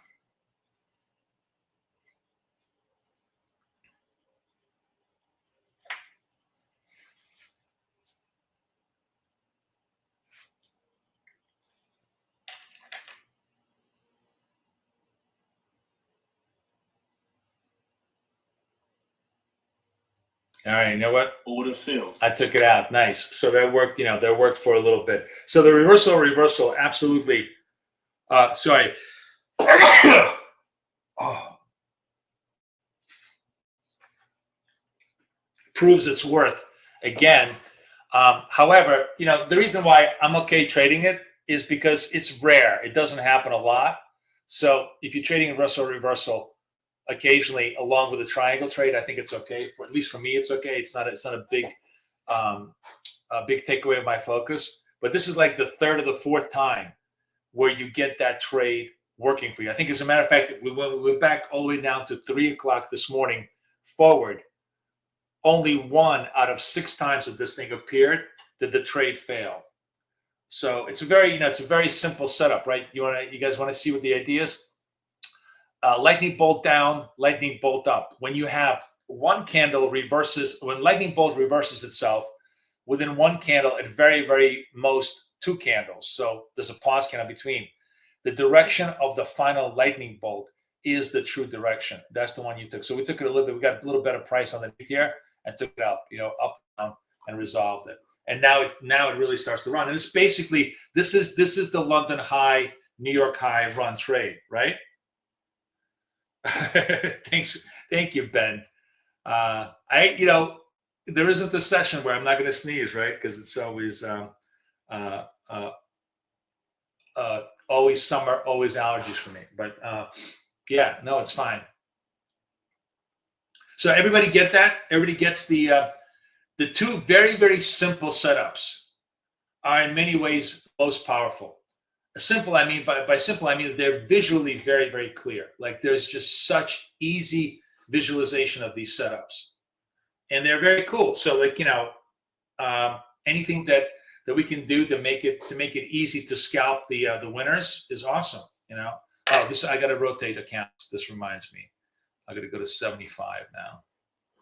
Okay, so the one thing, don't let me forget. It's like being on a diet. You got to rotate accounts. Okay, so I'm rotating to 75. Got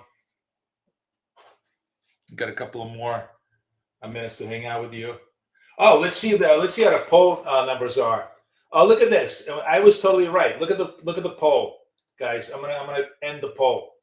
2/3 of your tilts happen in less than 1 hour, and if you rotate accounts like I do, if you don't copy trade, you rotate. Never happens to you, and none of it never happened to me. It's happened to me a million times, but has not happened to me since I started rotating accounts. So if you take away nothing from today's live, that's a trick, tip, whatever the fuck it is. It's a really interesting idea. It's pretty cool, right?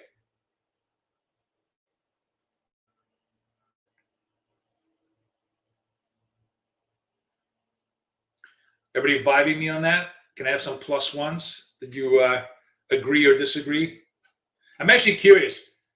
Anybody rotate accounts like I do, or you just pound one until you win or lose?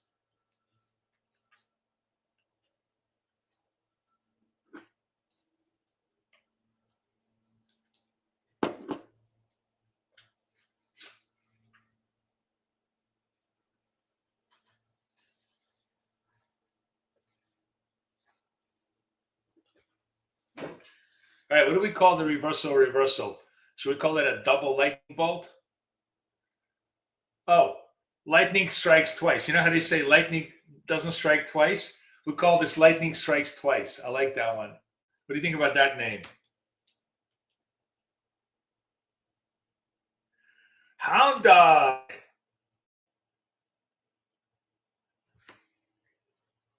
Yeah, London High. Astrology came back, right? These fuckers finally gave you the profit. Yeah, this was a false move, true move.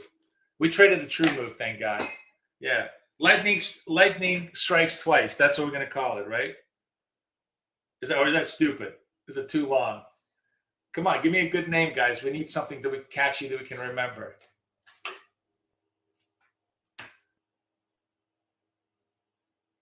Astrology, good job. Good job. See, people, BK, where people rotate their risk. Good job. That's nice to hear. Nice to hear that you guys are benefiting from that. Come on, I still need ideas. Lightning strikes twice. Lightning doesn't strike. It doesn't sound really awkward. Oh yeah, no, we want to call it lightning strikes twice. That's the whole idea because it's double lightning.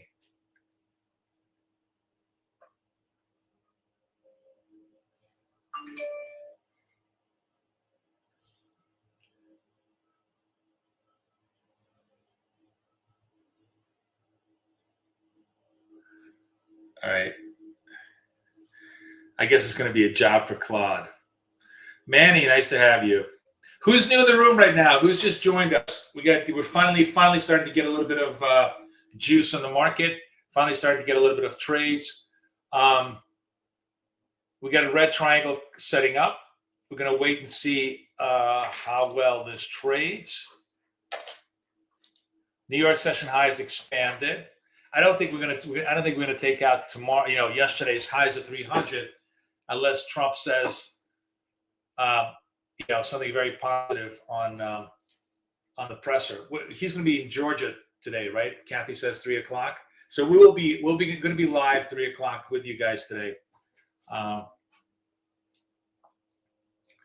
Here comes the red trade. Now we're waiting for the confirm. Now I want to see which way that this candle closes 75, right? 75. Let me make sure it's correct. Yeah, 75. So we're going to wait and see where we close on this particular trade here. Are we up or down off this thing? 30 seconds left on the clock.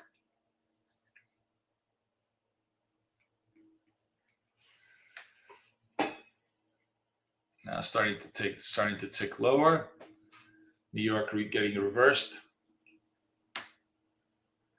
20 seconds left on the clock. It's now a big trade. 75. 10 seconds left. I'm going to watch this very carefully because if this comes back up, I got to be a buyer.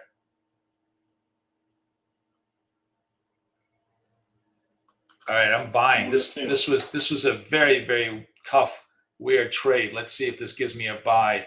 Come on. There we go. Look at that. Resolved in a final moment to the buy side. I really had to zone in on this because this was 75 was the break even. It went to 77. We popped it up. Nice. Makes it twice. Okay, we're at 75. Next account is 76. We'll rotate to 76. Okay. Beautiful. That was a fast market that we're able to rotate up. But that was very, what was the close here? This was 75. Here was 76, just barely to the upside.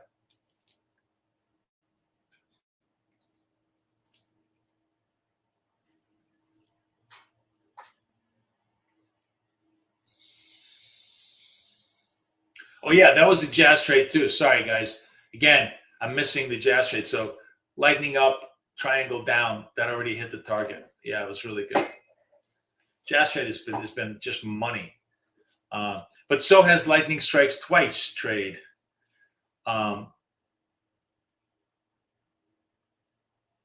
It's just much rarer, but but when it shows up, it really, really hits. I'm actually gonna, excuse me. I'm gonna see if I could test it quickly while we're off air. Come back, tell you what the results are on that one.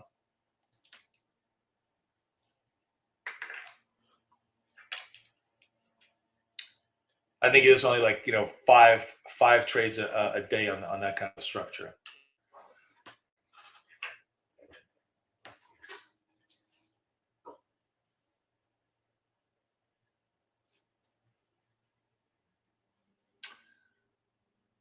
All right, you know what, guys? I know I said, oh well, we get one more trade. Okay, one more trade, and then I'm going to go because if we're going to set up a 3 o'clock thing, I want to first of all I want to make sure the computer is working, that you guys not having any issues with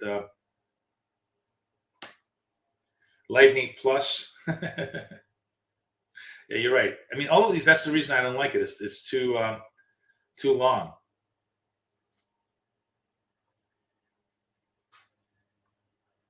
All right. Green triangle.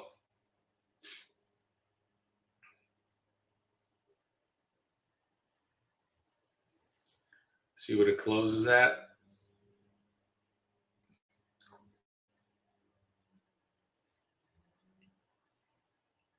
Closes 83. If we're above 83, we're going to go long.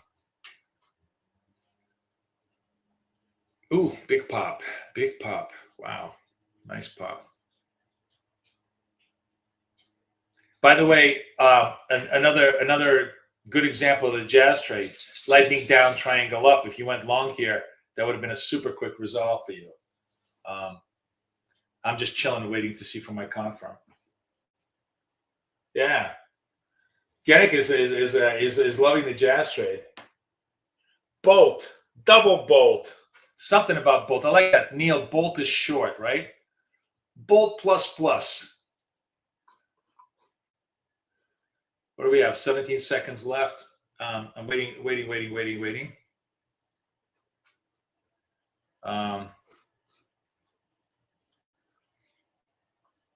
2, 1, buy. Order filled. I'm in. Oh, it was pretty good up there. Let's see if we can get the move. All right, I'm going to take this as my last trade. Nice. I took the last trade out. So actually, 1, 2, 3, 4, trade of 8, all 4 for 4 in trade of 8. We were 5 for 4 in well charts, not that great. We were 6 and 1 in. So here's how we traded today, which was a very mixed day. I'll be the first one to say it. So 7 o'clock, 6 out of 7 winners. 8 o'clock was like literally 2 and 2. It was just a horrible day. 9 o'clock, 6 to 7 was 6 out of 7. 7 to 8 was 4 and 4. 8 to 9 was 5 and 4. Very mixed. And then 9 to 10 was 4 and 0. So overall, we're still not, still I think close to fit to 75. Let me add all that up. 4, 9, 4, 11, 6, 11, 7, and then 6, 17, 7. So that's it's probably a shitty day. 17 plus 7, 24. 17 divided by 24. 70%. Yeah, really, 70.8%. A far cry from 95.8% that we did yesterday. Pretty shitty day. Still net positive, and definitely net positive across most of the accounts. Right now, I only have now out of the 1, 2, 3, 4, 5, 6, 7, and the other one is 9. So that's 16 accounts. Out of the 16 accounts, 4 are negative. So that's not horrible. It's not horrible. But but yeah, I mean, today was not a pretty day, and that happens, so that's fine. I mean, you can't have every day be a 90% day, but it still was a 70% day, so it's not it's not like it was just a complete disaster, but definitely a shitty day. A lot of it was execution issues, which I'm going to try to fix by giving myself better visual clues, and a lot of it was just bad price action. It's a combination of both. But regardless, as the day, as the 9 o'clock hour, we did really well. So it's not how you play, it's how you close, right? It's always how you end, and we're ending on a winner, so that's good. Hope everybody had a good day. Let's come back. We're going to see 3 o'clock. Let's trade today. It should be a lot of fun. I'm going to try and set everything up for you guys. And audio is okay. So far, everybody's having no issues with audio. Let me know. And I will, I'm going to set everything up. Okay.